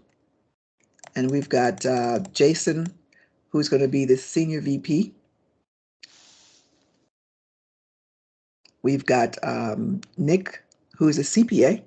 So we're going to make sure that our accounting practices are up to snuff. So as you can see, based on the staffing that we have, these are, the startup, if you will. You can also add staff as you move through your entrepreneurship journey. But this is telling the investors that I have the right type of people with the right type of expertise to start up this business and to run this business. All right, so you'll have that as well, and that's to answer your question, Alina. We have this staffing strategy here that shows the people their role and their expertise. So you're building confidence in your business, and then you have your strategy, because you want your investors to know that you do have a strategy for the business, and it's like, this is very succinct right here. The real value of the Freudian slip, that's the name of the product, is the insurance companies being able to replace paid claims for lost, damage, or stolen shipments that are insured by customers. While it might make sense to direct awareness campaigns to customers, ultimately, the path will be a push strategy. So there are push and pull strategies. We're going to go through that in the class. Some of you might be aware of that. All right. So I'm going to just go through this a lot quicker, because you're going to be going through it yourself, and we're going to go through it in more detail as we move through the class. So we've got this graphic here. A lot of images should be included. They have sales training, infrastructure changes, and value proposition. A value proposition, which is a term that you should already be familiar with. If you're not, and we'll go into more detail as we go through the class, is, you're proposing a value to the investor, like what, or the customer, what value will I get out of this product or service? Okay. So let's move on. You want to identify your competition. Again, to those who are asking questions, there's a place in the business plan where you have to identify your competition. Because if you, how many of you watch Shark Tank? Raise your hand if you watch the show called Shark Tank. It's a US-based show called Shark Tank. No one watches it. Okay. It's a show where you have people like, let me ask you this question. How many of you know who Mark Cuban is? Mark Cuban. Do you know who this person is? Mark Cuban. So this is US. So he's a billionaire. He owns one of the sports teams, which I don't know of because I'm not really sports literate. But him and other individuals like himself, high value individuals, they sit on a panel and you come in to them as an entrepreneur and you pitch your business ideas to them. So again, if you haven't seen Shark Tank, you might want to look on YouTube to see if there are any videos you can see what the premise is going to really help you with your business plan. So they go in front of these investors and they say, this is what my product is or my service is. Sometimes they have prototypes of it. They actually talk about it. And the investors usually ask about how much have you made? How much will you make? What is your market? Who's your competition? They ask all these different types of questions. So, and it's like rapid fire. You're standing there real time answering these questions. Based on how you answer the questions, they decide to invest. And it could be anywhere from $250,000 to several millions of dollars. So I think it's a good resource for you to see how this happens. So yes, it's called Shark Tank. Okay. So they are listing their competition. If you say to an investor that you don't have competition, they might close the door in your face. Because there's always competition. Even if it's not a direct competition, then they're not doing exactly what you're doing. They might be doing something like what you're doing. It's very rare for you to have no competition whatsoever. So keep that in mind. So you can see that they have listed their competition and they have listed different attributes about their competition, whether they have it. And notice that Freudian is in a place where they have all of the check boxes, and the other ones have some or not everything. So their argument is that, listen, we do all of these things where our competition are lacking in these things. So this is a kind of way to differentiate yourself from your competition. Or you could say your competition is in certain markets, and there could be geographic markets, like my competition is only in Northern Europe, but not in Central or South. Or my competition, they only service a certain age group or a certain demographic, but we're going to service this underserved market. So you're going to look into that. Again, we'll explain all this in more details as we go through the lecture. So let's move on. Then they got a business model design. So this is their business model. Okay. And again, it's a figure. Make sure you read all of the author notes. Then they have a new proposed business model. Notice they have themselves in this proposed business model. All right. Revenue generation, very important. So they go through how they're going to generate their revenues. All right. Very important for investors and for you. And then they go through an example to give more information about how to do that. Marketing, very important to have a marketing strategy in your business plan. How are we going to get information about our product or service to our market? Then a market means people. So whether it's to males over 35 or high school students or retirees, that's what your market is. So it's very important that you have a marketing strategy. All right. Notice that their market is the 15 largest underwriters of insurance. Okay, so they're specific about their market. Okay, so this should be part of your business plan. Okay, milestones. Again, as MBA students, this is a term that you should know. Milestones are specific points in time or in delivery of certain items, certain things that occur. For example, a milestone would be in creating your business plan. A milestone would be number one, I've already done that. I've put the team together, right? That's a milestone. It's a significant event that's happened. In your business plan, a milestone could be that you have obtained funding, or a milestone could be that you put your staff together. A milestone could be that the prototype of the product is complete. So if you're taking project management, I believe it's part of your curriculum, then you should know what a milestone is, or you will learn what a milestone is. All right. So you want to designate specific milestones, because milestones might indicate that there needs to be some cash injection there, or there's some revenue that's coming from that milestone. But it more than likely means that you're moving forward. So notice that they have milestones here. They completed the design specs, completing prototype, completing an online application. They've done sales and marketing. They got a testable version, and they're shipping the final version to customers. So these are milestones. You want to identify milestones in your business plan. The last thing that I want to talk about before I go into the lecture is your exit strategy. And we'll talk about different exit strategies. A lot of times with investors, they have where you grow a business to a certain point, and then you're going to sell it. You know, because some people are just in the business of creating businesses, get them on their feet, and then selling them off. You know, put them in a right in a position that's very attractive to investors, and then they sell it off. Okay, so you're gonna talk about your exit strategy here.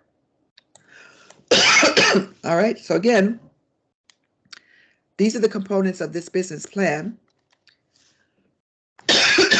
Excuse me while I get me some water. I do want to point out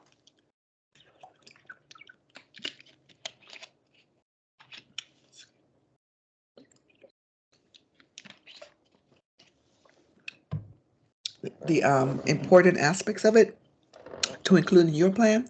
Definitely the executive summary.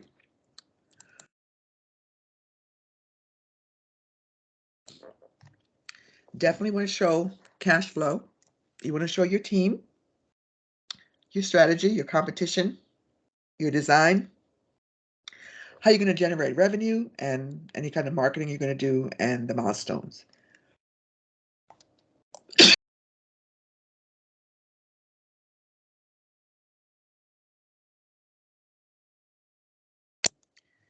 The exit strategy may or may not apply to you, because you may want to, continue your business, but if you want to sell it, you don't include this.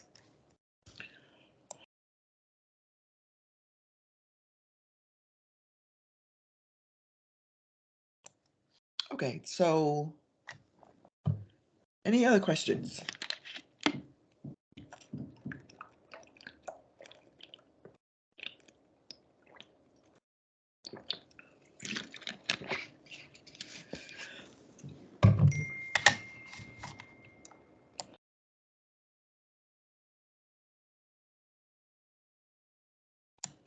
Okay, so I suggest that you actually look at the business plan, look in Word and PowerPoint at templates that they have, and that's going to also help you to understand what you should put into the business plan. And in the templates, they definitely have prompts, questions to ask you, what to think about. All right, I'm going to return to Moodle because I want to show you the quizzes and the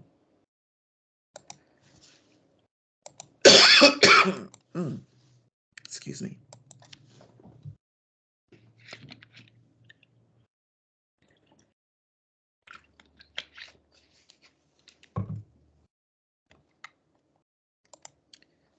Let me share my screen.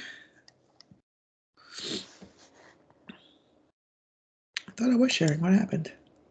Okay.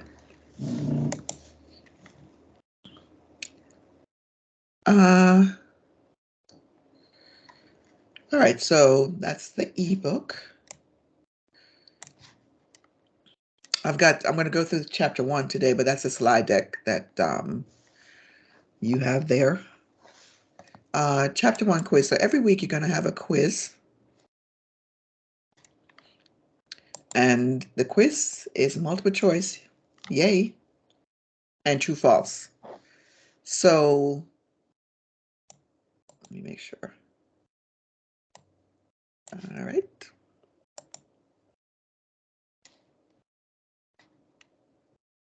So I'm going to ask you to prioritize your work because every week you do have a quiz that you got to complete.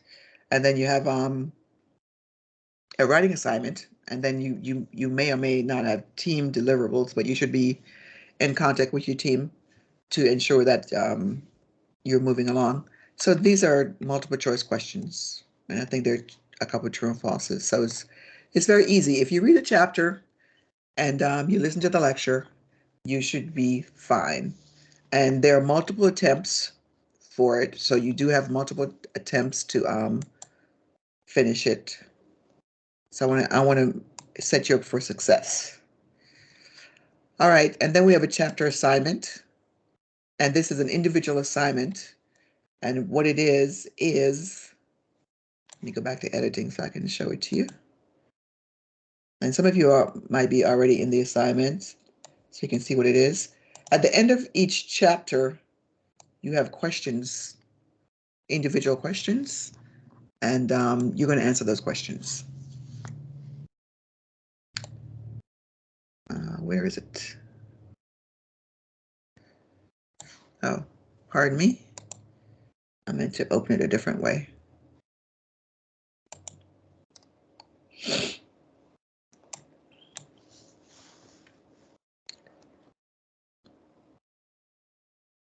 So chapter 1 has individual exercises, and you're going to write a paper. You're going to use APA format. So if I go to the text,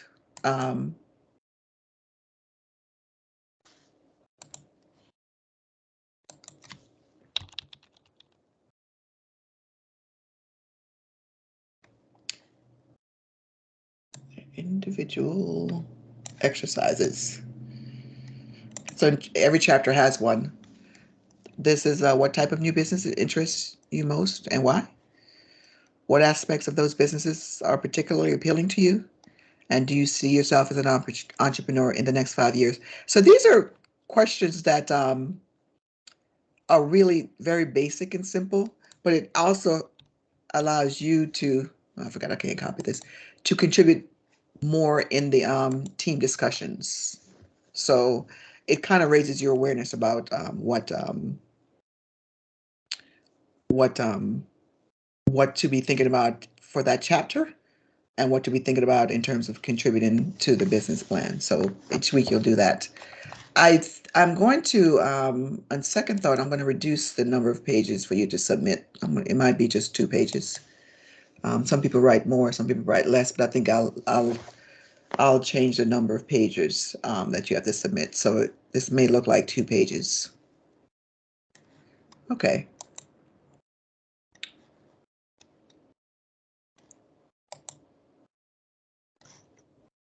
And where we can find this ABA format? It's in Moodle. It's in Moodle. Okay.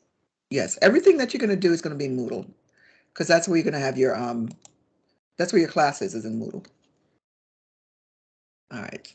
Speaking of Moodle, I need to find where I was before.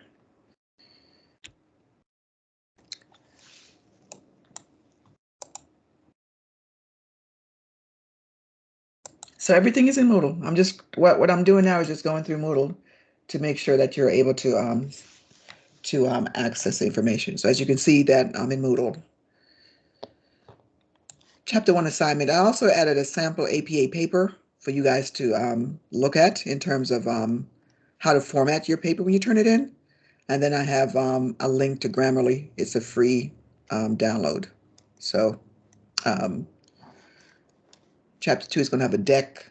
And I think at some point the weekly recording of the lecture will be uploaded as well. So you can go back and review it. So every week is going to have a deck, a quiz, and the assignment, and then the lecture recording. All right.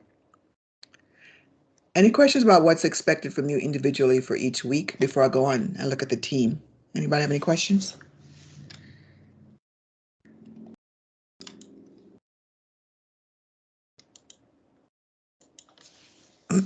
All right. I do have a team form, which I'm in the process of developing because I was looking at your time zones and making sure that I put people that are in proximity. Again, the collaboration in this forum does not have to be synchronous. It can and will be asynchronous, but you are communicating. That the main thing is that you're communicating, that you're not just not doing anything. So you're in different time zones, fully aware of that. So you might, in your form, you're going to communicate in writing what the deliverables are, what you need to do, who needs to do what, and so forth. You can also, if you want to do things synchronously together, you can come together in different forms. You can come together here on Teams, on WhatsApp, if you desire. But I've set it up so that you don't have to meet to at the same time to be successful. And hopefully everyone understands what I'm saying when I say that. These are questions that you should be discussing in the forum, because we are going to build a business plan together, but we have some background information that we need to assess, like how risk tolerant are you? Because remember that you're going to come up with a company that you're going to create. You can create a new company from scratch. So you're going to brainstorm ideas. You can do the brainstorming here in the forum. You can have, if one of your team members already has a business and they want to develop a business plan, you can do it that way. The sky's the limit. All right. So these are questions that you want to evaluate, because if you have people that are more risk tolerant, they might want to create a business that might be considered risky. So if you understand from your team members, and when you think about your team members, think of them as the leadership team of the new company. So each of you has a role in that aspect. So usually when you have a leadership team, they have to be aligned in a lot of different ways. So in terms of risk tolerance, are you more risky than others? You got to come to a decision. Are we going to start a risky business or a business that's not so risky? All right. A question here, please. Yeah. Is it required from all team members to respond to this question? So if we are a team of 4, so each one of us should respond. Correct. To that is correct. So what you'll see is I'll assign you to a team, and you'll be in that team with your other team members. Okay, so you just answer the questions in the forum. And then you decide as a team, okay, so we're going to be risky or not so risky.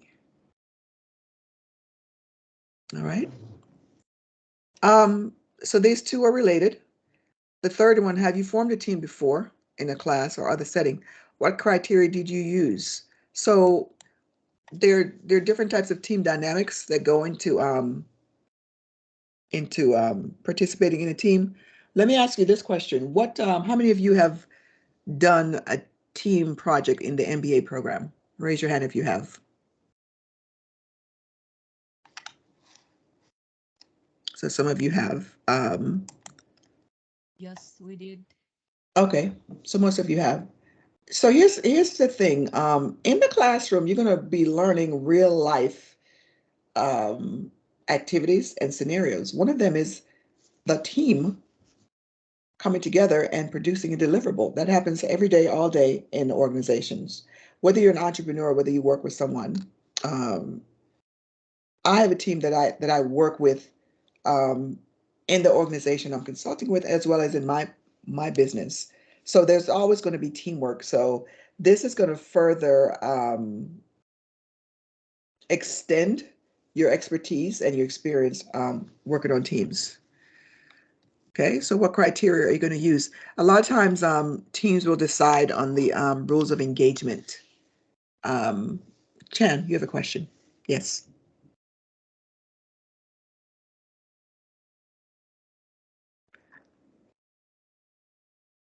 Did you have your hand up, Chan?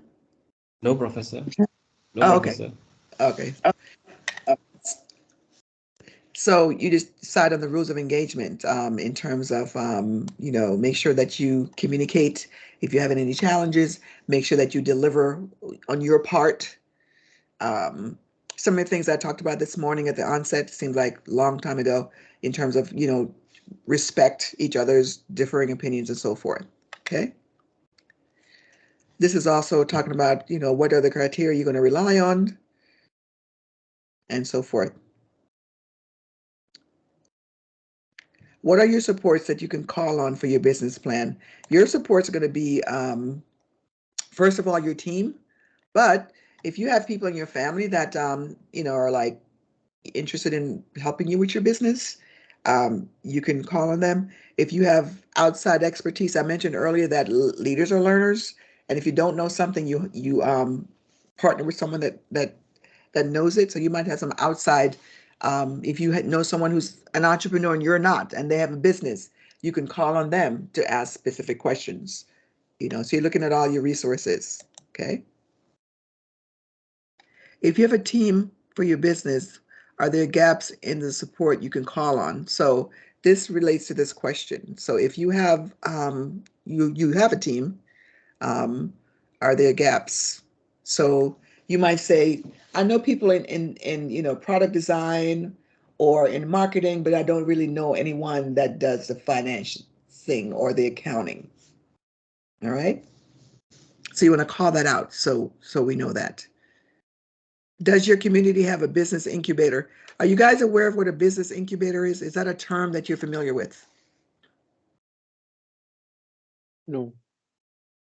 It's a resource for small businesses where we have a lot of that in the U.S. and it's a resources can go to these places. Some of them are physical places and get advice from retired, and we're going to talk about one of them in the lecture, retired business owners and executives, and they can offer you free advice. They can tell you where to get funding and so forth. So you might use a different term, but it's just a resource for starting a small business. And the last question, how would the results of the personality tests you get offline affect your choice of a partner or employee? How many of you, raise your hand, have ever done a personality test? Ahmed has, Olena. Yes, we have it in our first semester. Oh, excellent. So you've had that. So this is, again, notice that we're not really talking too much about the business plan, but about the team trying to coalesce or coexist together. So your personality is gonna come into play. If you're the kind of person that you are very quick and you learn really fast and you make decisions quickly, then that comes into play in a positive way when you have deadlines. Maybe not so much when you're at the beginning, where you got to really listen to other people and let them take their time. If you're like a people person, then your role in the business would be someone that's customer facing versus someone who's more, less people facing and more focused on technology and what have you. So you want to understand your team members, because each of your team member is going to comprise a leadership aspect in your business plan. So you're going to look at the personality, what they bring to the table, and decide as a team what role they're going to play in your business. Okay? Is it possible to do these personality tests? I mean, among the team members among the team members itself, in order to put each one of us in his correct position? Well, I understand you've taken the test in prior classes. Everyone did not? We haven't. This is my first class actually in MBA. Your first class. Okay, I got it. Yes. So what test was it? Because maybe there's a link for it. What test is it that you guys took? Was it the Breyers?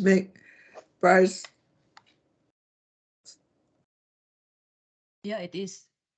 Okay, so I think Myers-Briggs. I'm saying Breyers. So for me, if I like to test myself, I do it monthly. If I see if there's a improvement. Oh, that's a good approach. So here is the Myers-Briggs. These are ads. Let's see if there's an easy one. So you can actually you can post stuff in your form. If you want to say let everyone take a test, you can post it in form and you all take it, and then you can share your responses. Can you take it online for free? Blah blah blah blah blah blah. So there's a free version available. So you might want to look into this. But there are other types of personality tests that you might want to look into. So let's see if there's any free tests. Because you just want to understand the personality of your team members. This is a quick way to do that. Free personality test.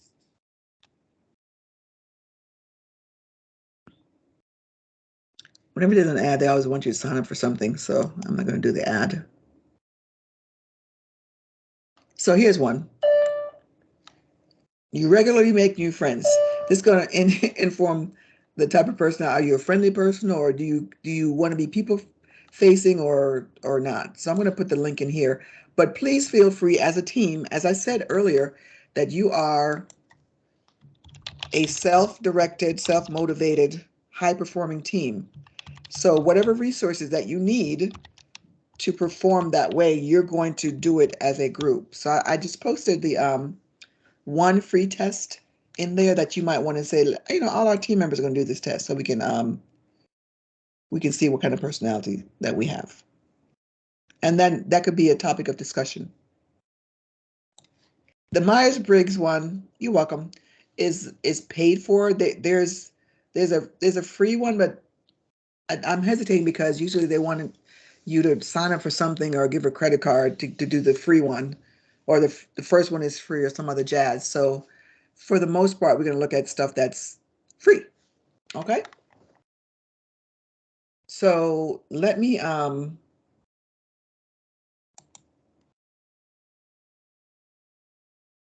finish up. I need to finish assigning the team members. I haven't done that yet because I was looking through your time zones. So each team will have a forum. Once I give you a team, if you want to name your team, I think it's a great example just to name your team. I got these generic names, team 1, team 2, etc. If you want to come up with a name, that'd be great. And then I will change that on here. And then we have the business plan templates. I have some sample plans that I have here, but you can look on the web, look in Word, look in PowerPoint for sample plans. Let me see what I have here. So I got 2 presentation templates for a business plan. Let me show you what it looks like. I got to go the other way. And I got 2 Word templates. So let's look at the Word template first. So Microsoft Word is generous enough to give you a template to do your planning. So this is what it looks like, logo. And notice it has the different sections. Notice it has the executive summary. It's got the description of the business. And, you know, if this doesn't apply to you, you can delete it, right? Management is where you actually, where we have the background and experiences of the different people in the company. We have marketing. Like I said, you definitely want marketing there. Market analysis, segmentation, who your competition is. We talked about that, how you're going to price and so forth and so on. And then you have different financials like startup expenses, startup capital, cash flow. We looked at that. And income projection and so forth. So that's just one template.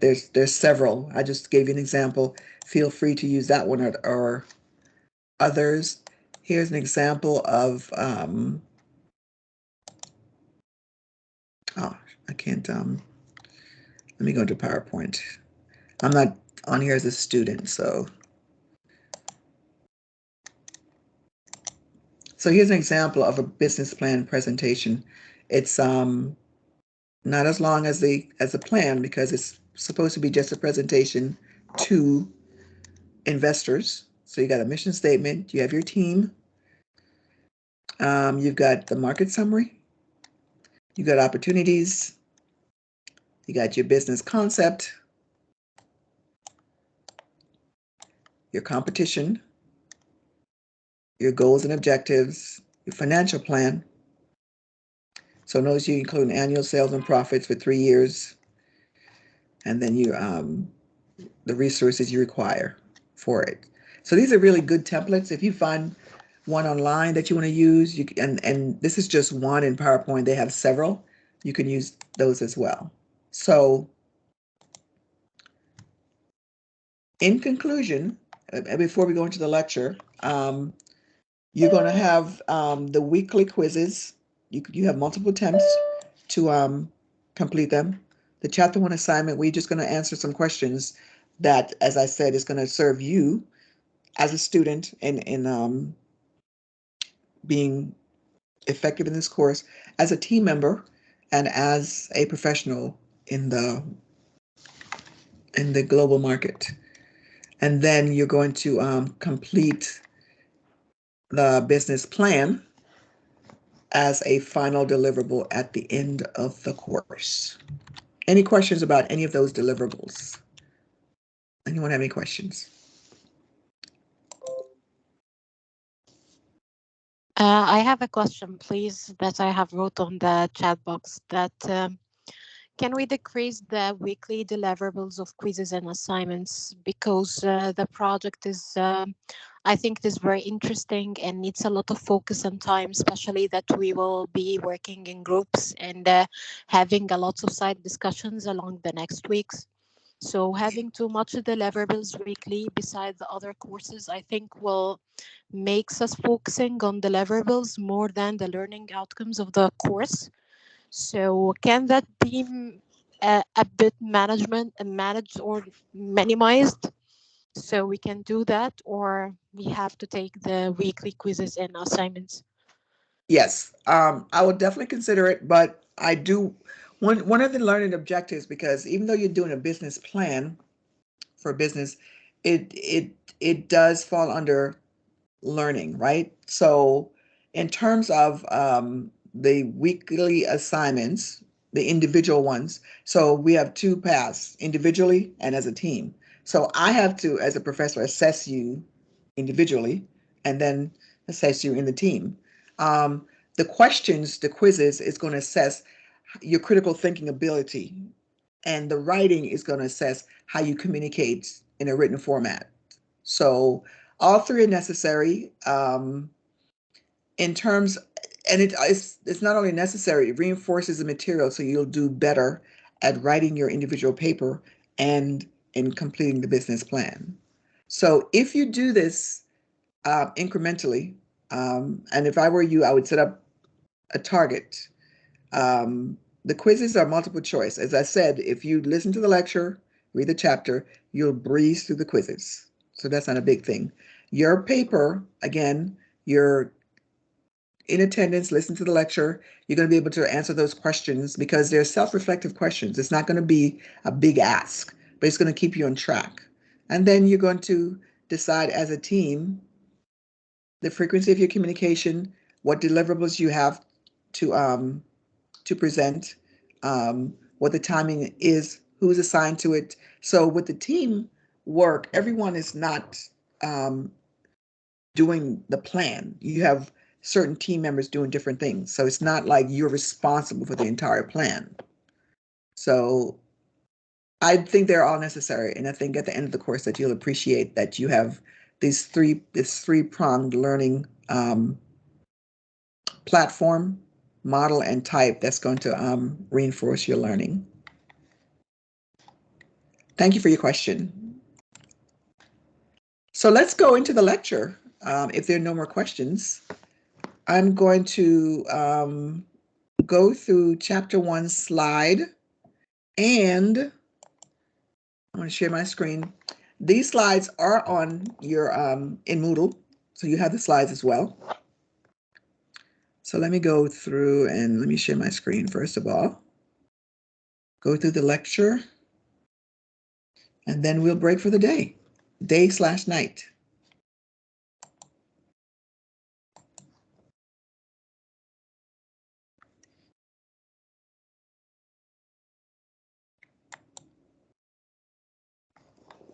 So this is chapter 1. So we're gonna turn off the subtitles. We're gonna explain the rationale behind starting an entrepreneurial business. We're gonna discuss the history of entrepreneurship in the US, identify the type of people who are entrepreneurs, describe the impact of entrepreneurial business on society, discuss the worldwide impact of entrepreneurial businesses, and then finally define an entrepreneurial business. What I want you to do is, this is how you can be effective in your learning. As the lecture is going on, think about, the different aspects of the learning environment that you need to focus on. So you're going to have quizzes. You might be thinking in your mind, this looks like it'd be a great quiz question. You know that you're going to write an assignment. So you want to internalize a lot of the material and make it personal to yourself. What type of business owner would I make? Am I somebody that's more risk or less risk averse? Can I think of businesses that I would like to start? So we want you to be engaged during the learning so that you can perform well on the assessments. All right, let's go. So this is basically saying what we just saw. So why start a business? So let's do a quick hands up. How many of you are interested in starting a business? Raise your hand if you're interested in starting a business. So several of you are interested in. How many of you have a business currently operating?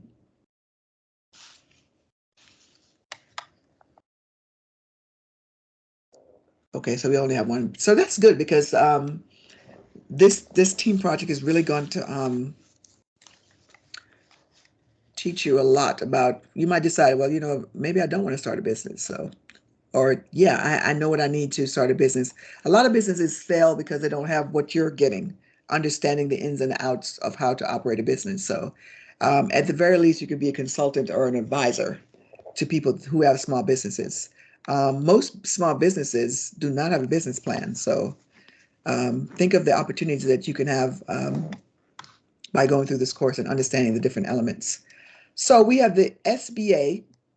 The Small Business Association is a very big organization in the US that supports small businesses. One of the things that they did during COVID, that they gave loans out to small businesses because they were affected the most, because they don't usually have the capital in reserve that the bigger businesses have. So they were affected the most during COVID. So one of the things they did was they were just passing out loans. If you're a small business, you know, you had a loan. You didn't have to jump through a lot of hoops to do so. So 99% of the businesses are small in the US. That means that if you think about our gross national product, gross domestic product, we are the lion's share of that. It's not the large businesses, even though they get more airtime, it's the small businesses. 48% are private sector employees and 33%, they comprise 48% of private sector employees. So if you think about employees, like yourself, like myself, 48% of us are working for small business. And then the export value in terms of what we export from the United States, 33.6% of small businesses represent that. So that's pretty significant. All right. And I think the word small is misleading, and we'll go into what it means to be a small business. So they started in 1953. There was an act that preceded it. They have information and assistance at all levels of organizational development for new entrepreneurial businesses. Here is the link to the SBA. And I'll go there briefly so you can actually see what it comprises. Start your business in 10 steps. So there's a guide to do that. So notice there's a business guide, and it's got a lot of details in here. How to do market research and competitive analysis. As you know, in your business plan, you're going to have a section for competition and a section for market. So hint, hint, if I were you, I would look at this resource to figure out, to help me to do it. How to get funded. So they have types of loans and disaster assistance. That's where the COVID was right under here. And then they also have grants. This is money that you don't have to pay back. All right. You can contract with the federal government. So most of the contractors with our federal government are small businesses. And it shows you how, the guide, how to, come into relationship with the federal government. And then they have counseling and help. Okay. And then they have different learning. You can learn different things. Let me see what they have here. They have classes about small businesses. And this is one on the business plan. Again, great resources. How to market, how to grow your business, and so forth.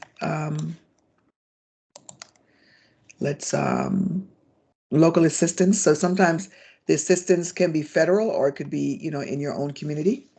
Notice that they have different types of partners. We're going to talk about SCORE, which is retired executives that actually helps to mentor you in starting your small business and running your small business.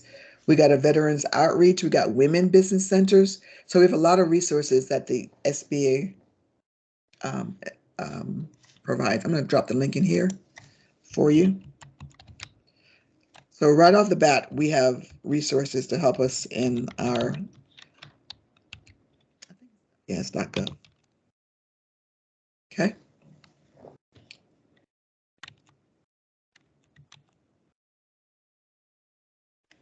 All right.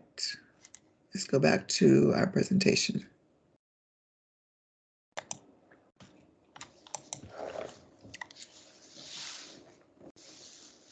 So we have a list called the Fortune 500. How many of you have heard of this list, Fortune 500?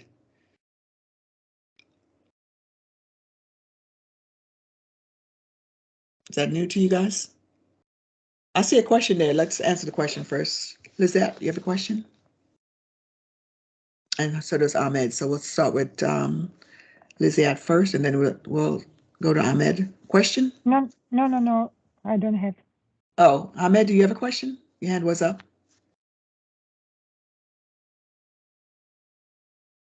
Okay, maybe not. No, it was related to the Fortune 500. That's it. Oh, yeah. So you've heard of the I Fortune heard 500. about it. Yes, that's it. Okay. So the Fortune 500 is, in terms of revenues, the top performers, and they're usually small business, right? And then you have the Fortune 100, which is a smaller list, and then you have the Fortune 10, which is the 10 biggest organizations. So this list is based on sales, not on amount of products or amount of employees, but basically sales. All right, revenue. So not all new ventures will grow big, but as you can see from the previous slide, 99% of businesses, especially in the US, are small businesses. In terms of in your area, I'm going to do a quick poll. And if you don't know, just guess. I'm going to ask you what percentage of your businesses are small business. Let me see. So just think about that while I put the poll together.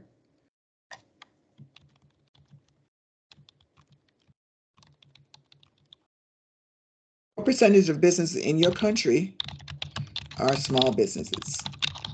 Let's see how it stacks up against the businesses in the U.S.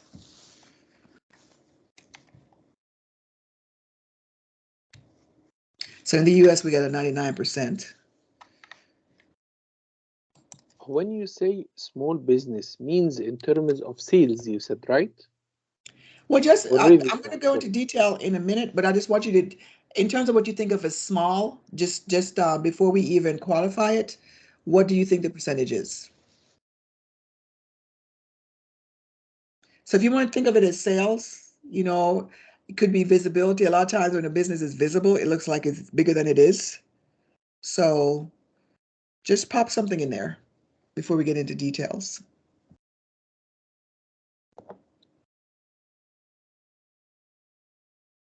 It doesn't have to be exact. So I see 30%. So I'm looking for a percent in terms of the responses.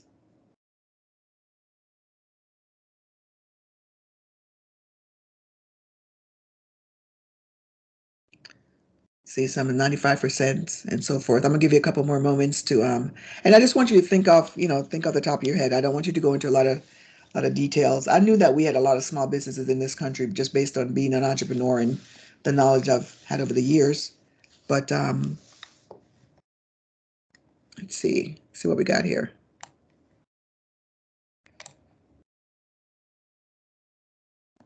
Okay. All righty. So let's go further and qualify what these small businesses are. Okay. So we have Pierre Omidar, and he's the person that created eBay, which he sold after a while.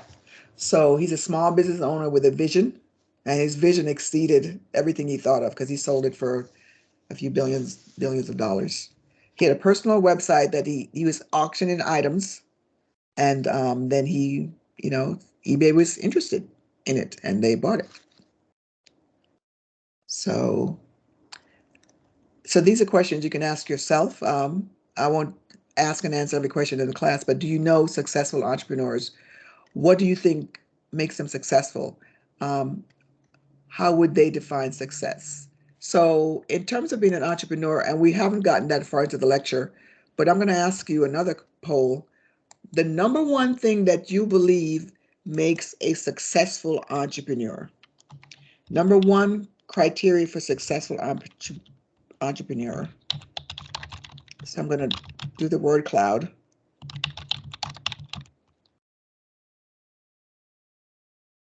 What do you think the number one criteria is to be a successful entrepreneur? I just launched the word cloud.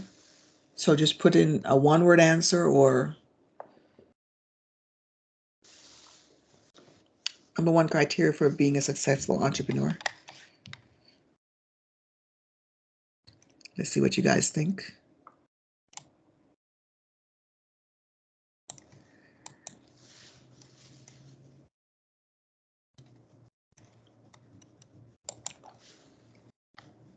Okay, business orientation, determination. I definitely agree with that. I definitely agree with both of those because you should understand the way business work. Risk taker, absolutely. Novelty of ideas, yes. Another great one. These are great answers. So all of these that I've read so far are criteria for being successful. One of the things I want to add to that is you got to be able to prioritize because vision, absolutely. You are going to have a lot of things coming at you as an entrepreneur, and you must be able to prioritize. That means that the things that you have time and attention for becomes smaller. Self-motivated, 100%. It's you can't do everything, so you got to make sure that you're working effectively and efficiently in what you're doing. All right, like those answers. Let's move on. So economies of scale. Raise your hand if you've heard that term before. Economies of scale.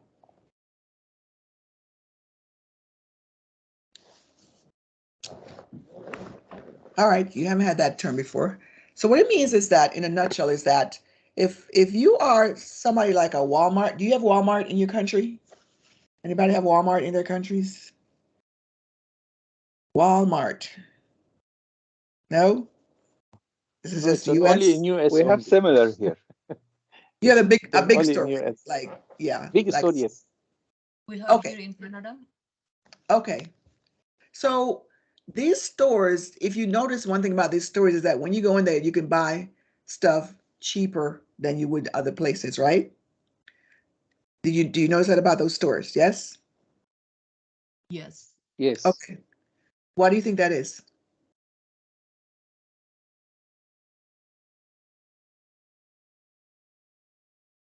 Sorry, can you repeat the It's question a again? big production. Yes. So the question is, why is an item cheaper in those stores than other places? You could have the same exact item in the Walmart like store that's a lot cheaper in another store. Yes. And the question is, why is that? I think it's because of they make less profit with Yes. huge mass production or sales. Yeah, and that's what economies of scales are. So now you know it. You learned something today. So I saw a couple responses, bulk purchase. Yeah, because Walmart, in my country, Walmart can buy 1 million of those things. And so the per unit cost is going to be lower, where another store is going to buy a couple hundred and they're going to pay a higher per unit cost. So that's what it means, economies of scale. So advertising is cheaper per unit because they purchase in large volumes, and then the cost in manufacturing, because they're producing a high volume at a time and not cranking up each time to produce smaller batches. So entrepreneurs can respond quickly and effectively. One of the things that entrepreneurs and small businesses have over large businesses that they're more agile. They're able to respond quicker than a bigger company. They can pivot. Let me mention this at the top of the course. In a lot of business, they practice what we call corporate entrepreneurship. Corporate entrepreneurship. What that is that within a big organization, they have different spaces where they have individuals that lead these corporate entrepreneurship efforts. So that area, that division, that department functions as a small business, and they get all the resources that they need to function that way. And that's a way for them to get products to market quicker because it doesn't go through all the red tape and all the different approval processes. These corporate entrepreneurial centers have total autonomy to, do what they need to do. So that's one thing that smaller businesses have over their counterpart.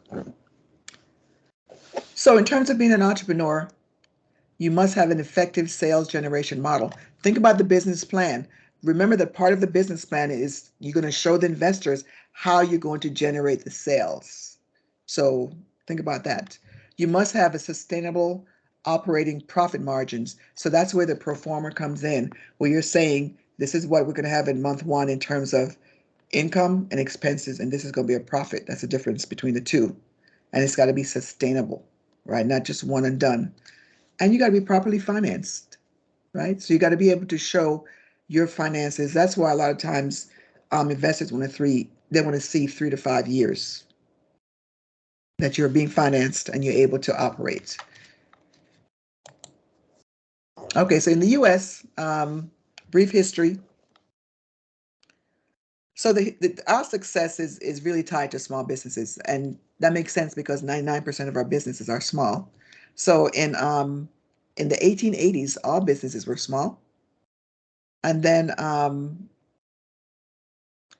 during that time, the large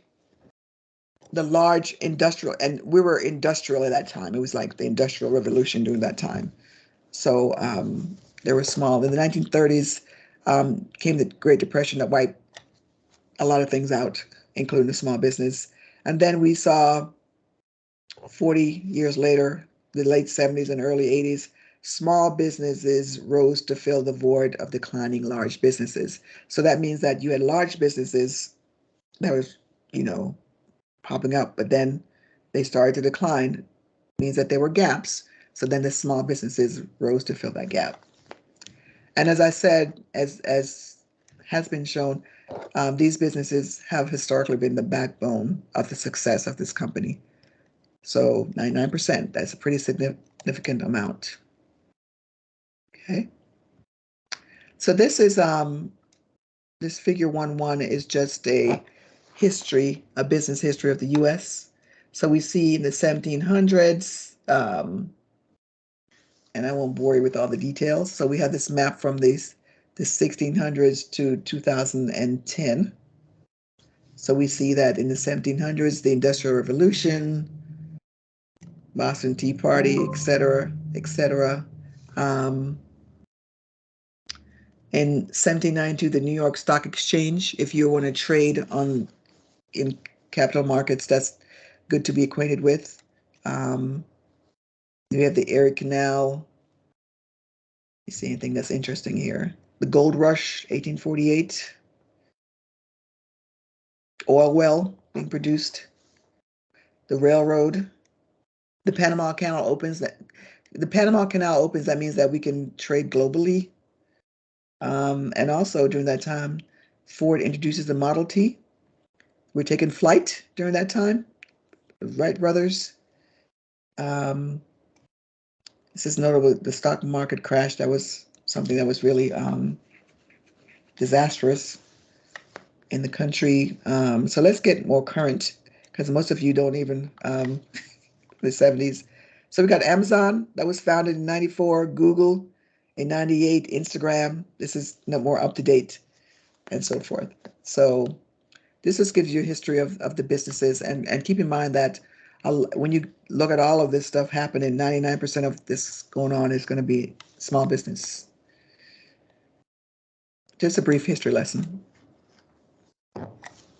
So if you're an entrepreneurial business owner, that means that you can be your own boss. You must have the opportunity and the responsibility to lead. And you must keep your stakeholders in mind. So your stakeholders, as you know, are anybody that's going to be affected by your business, right? So they can include your customers and your employees. Those are the two largest groups of stakeholders. Sir Richard Branson said something that I ascribe to, is that you put your employees first. A lot of times you'll hear people say, put your customers first, but I subscribe to employees, because if your employees are fine, then that means your customers are fine. Okay. So nearly half the millionaires in the US are entrepreneurs. The thing about being an entrepreneur is that there's no cap on your earnings, right? Because if you work for a business, they have salary structures, right? And they said at this level, you make this amount and so forth. As an entrepreneur, there is no cap for that. So that's why people find that attractive. Like, I don't want a cap on my earnings, so I'm going to be an entrepreneur. Okay, how does society benefit from you being an entrepreneur? So think of it starting with your community, because in your community, you can have a lot of impact in terms of hiring people from your community. Now you're creating jobs in your community. Jobs equal people making money, and that way they can spend money. So they're stimulating the economy. So you can think of it like that if your customers are going to be, you know, in your community. For some of you might decide that my customers are in a certain region, not in my community, or in a state, or in a different country. But regardless, there's an economic stimulation that happens because you're either hiring people in that environment who are in turn buying goods and services, or you have products and services that you're offering that are going to improve people's lives and their lifestyle. Okay. Civic leaders use entrepreneurs to promote economic strength. So this is what I mentioned: new employment, revenue, and improving the area's economic vitality. Another point, this is very important, is that small businesses have the ability to close different gaps where the larger businesses do not fulfill. So they usually call this an underserved market. So large business, their reach might be so wide and so generic and not specific that they're ignoring a market. And that's where the entrepreneurial business comes in and serves that underserved market. And then they have flexibility. So you, as a small business owner, you're meeting your needs. A lot of people who are entrepreneurs, they think about generational wealth. They think about developing their business to pass on to their children and so forth and so on, so that they become self-sufficient and they're not reliant, necessarily on a job, if you will. So in Littleton, Colorado, and this is in your text, they've added 15,000 jobs to their region, the Economic Gardening Project. That's a lot of jobs, 15,000 jobs. So in your community, and I'm not going to ask you to answer now, because we only have a few minutes left, is think about the opportunities you see in your community, and how do these opportunities attract other businesses and so forth. Okay. Around the world, so I talked about the gross national product earlier. The largest factor is the small and medium-sized enterprises. So SME, SME, usually we see SME meaning subject matter expert. In this course, sorry, stands for small business enterprise, small and medium business enterprise. Okay. Let me go to, yes, I want to talk about this. So any business with fewer than 500 employees are considered small businesses. Okay. So small businesses have different terms: entrepreneurial, small business, small to medium size, SMB or SME. All these are considered small or entrepreneurial businesses.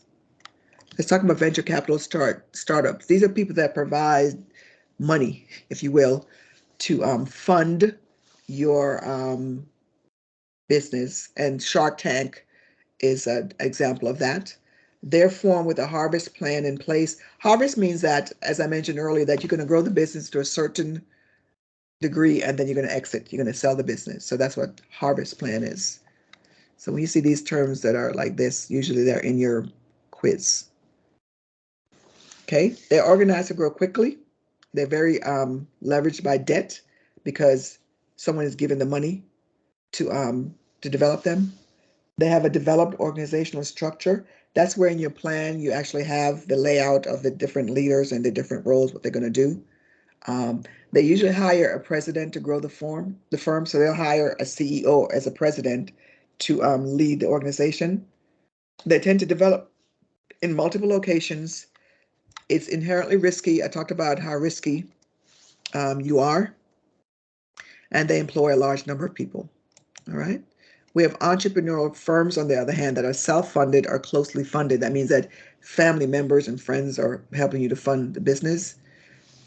They're oriented around positive cash flow. That means they're not borrowing money, that they're you know, they have monies that are not you know, bank loans or venture capitalists or what have you. They harness the skills of the founders. So when you think about a small business that's not a venture capitalist type of business, you look at individuals that you choose to be a part of the business that have certain skills and capabilities. All right. They may have 0 employees or not more than 100. And it's not about the number of employees, it's the type of business and how effective you are. All right. I think we all know the history about Facebook. Facebook is the exception and not the rule. So I'm going to not spend too much time with Facebook. All right. So let's look at venture business plans, the differences in the type of firms. So if you're looking for a venture capital backed firm, you're using a business plan as a promotional tool. You're going to hire consultants, and this is how long the plan is. I'm suggesting that you do the second one. So it's a shorter plan. It's a guide for running your business. You're the business owners. You're going to develop your own plan, and your goal is to be a guide to provide self-evaluation and information.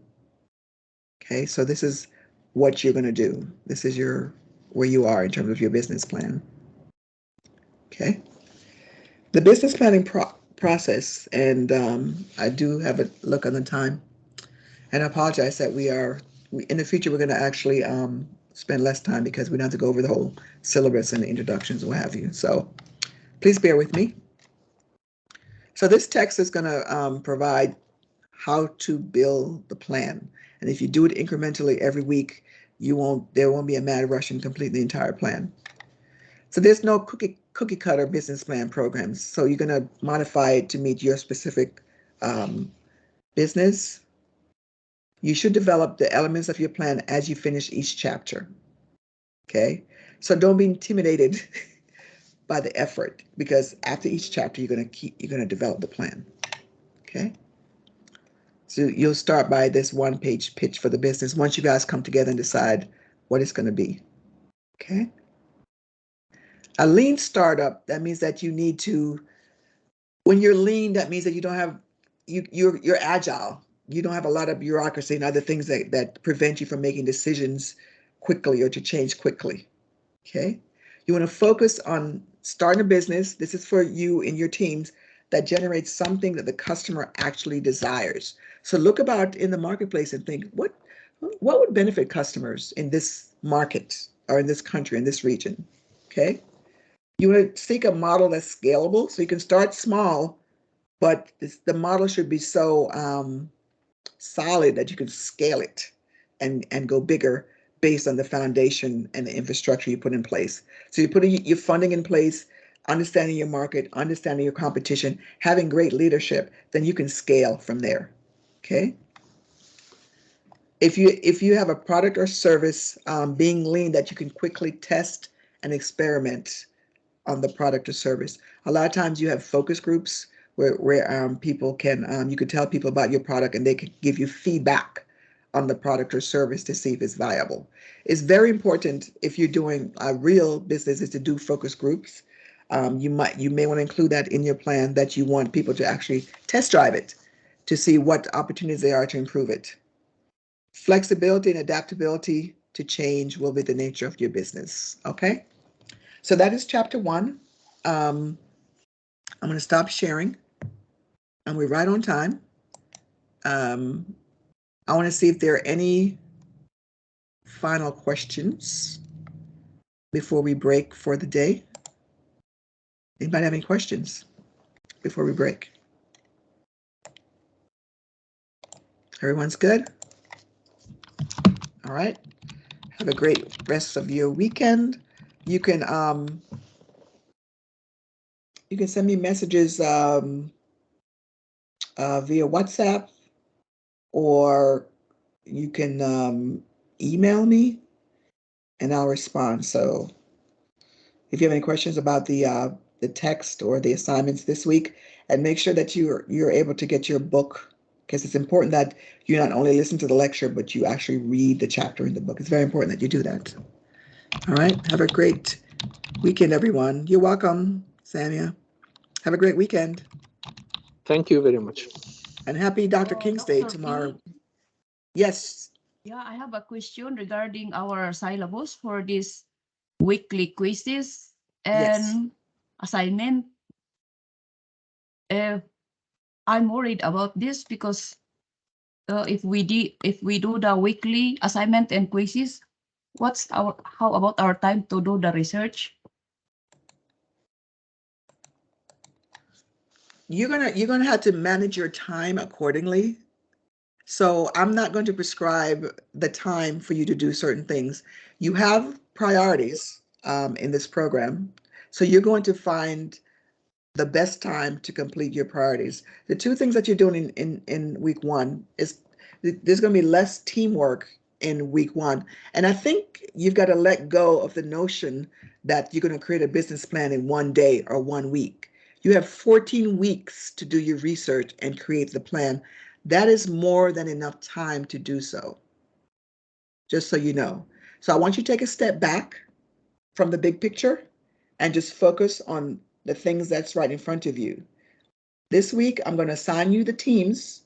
You're going to get into your team forum, and you're going to have discussions, about the name and who wants to do what. Okay, you have the business plan outline that you have to have the different parts of it. You're going to decide that. So there's no deliverable this week for the business plan. So I just want to reiterate that you are self-managed, self-directed, and self-motivated teams. You're a leader, so you have to prioritize. So you have deliverables, and as you're completing them this week, if you have any questions about the quizzes or the assignments, please let me know. I'm going to update the assignment to be less than 3 pages, as I said, but that's what it is. So hopefully you're managing your time effectively so that you can complete your assignment successfully. What I'm giving you to do as an MBA student is not untenable. And remember that I went through the same course that you did. And I want you to know that what you're getting is we had double the amount of work to do every single week as MBA students. So keep that in mind, and keep in mind that on the other end, you're going to come out knowing a lot more than you even think you would. But I want you to take it a bite at a time. All right? I understand your point, Professor. So the research will be submitted at the end? You're not submitting any research. There are no deliverables for the team. You're building your team this week, right? I posted in the forum the questions that you should be asking